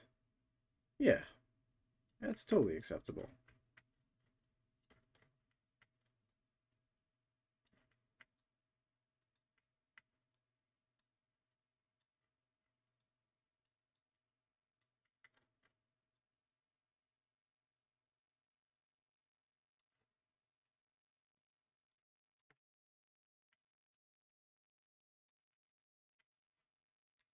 I am interested in knowing what's going on over here, though. Because they're just... Because it looks like... Okay, maybe we add... Yeah, I think we're going to need to add some of these onto here.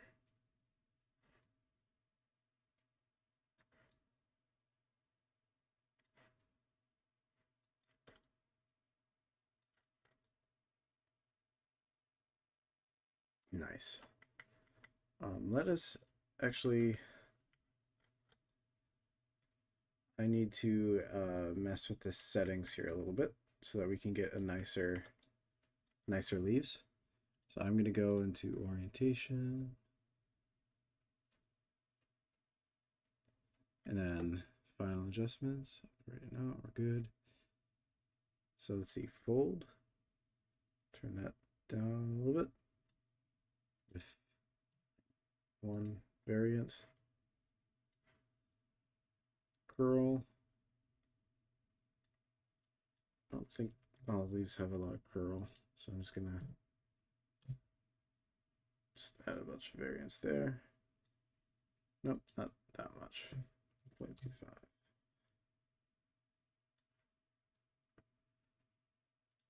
And then just setting this to 1. Then adding randomness here.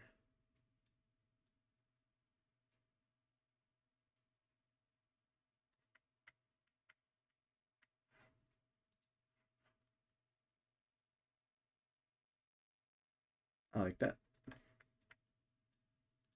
I support it.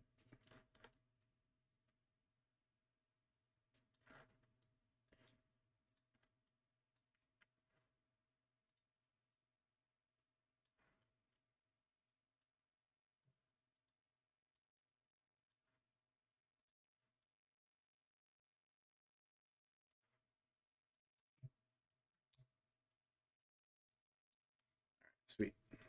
Just gonna call it there. Just sort of duplicate those settings over to the other ones. This one. This or minus 0.25. This or minus 0.1.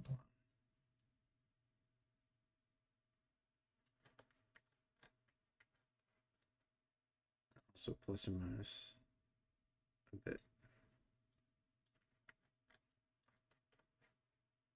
And then same thing over here.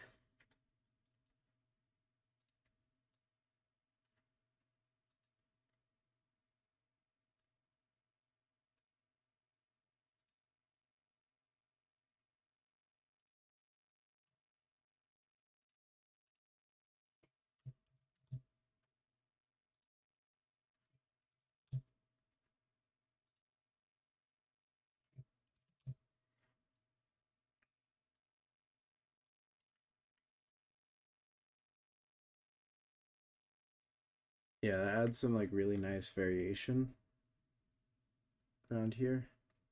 I think this needs a little bit less.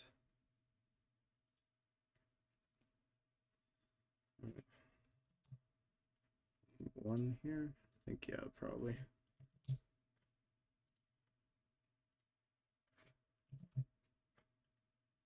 Yeah, before I was a little crazy.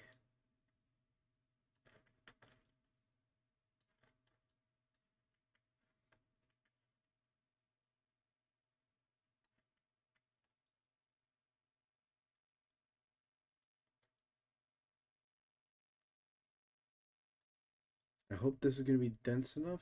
Sometimes the density of the leaves on Speed Tree is like it makes it look like there's a little bit more than there really is. But hopefully that's not the case. Also, let's add in some knots, man. Like a lot of them.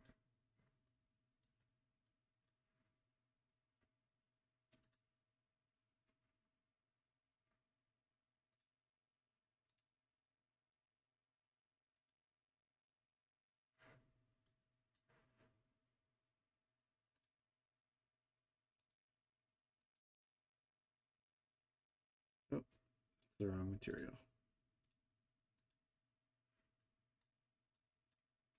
Let's just break up the texture a little bit. If I really wanted to add more detail, I just like add in the ring and shit, add in like bark rings and stuff, but I don't really want to do that.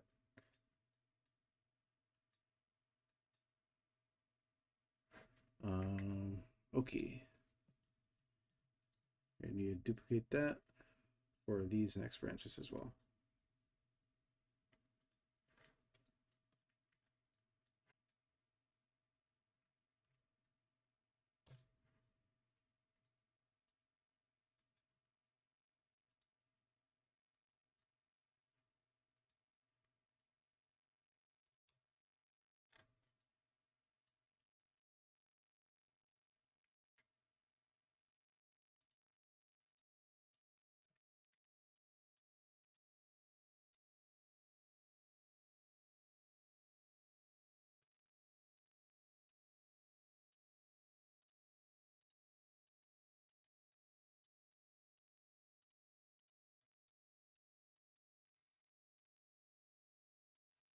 I think we want roots, right? Let's look at our reference.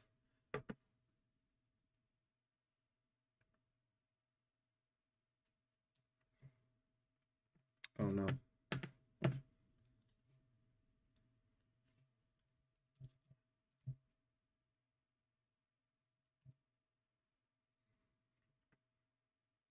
Oh, that's not what I was looking for. Olive tree roots.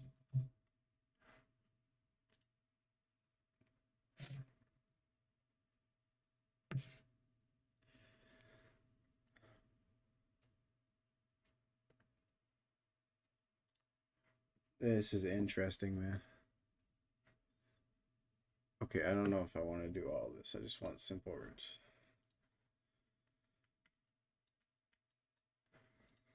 If I had more time, I would be doing complex shit, but I don't. I wish I could.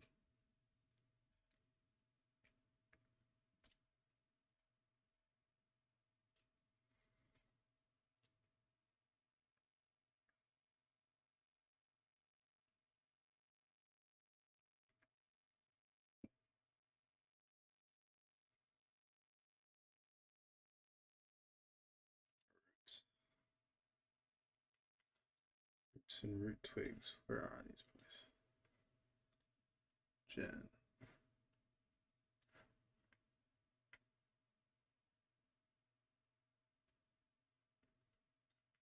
I just not shown up. What the hell?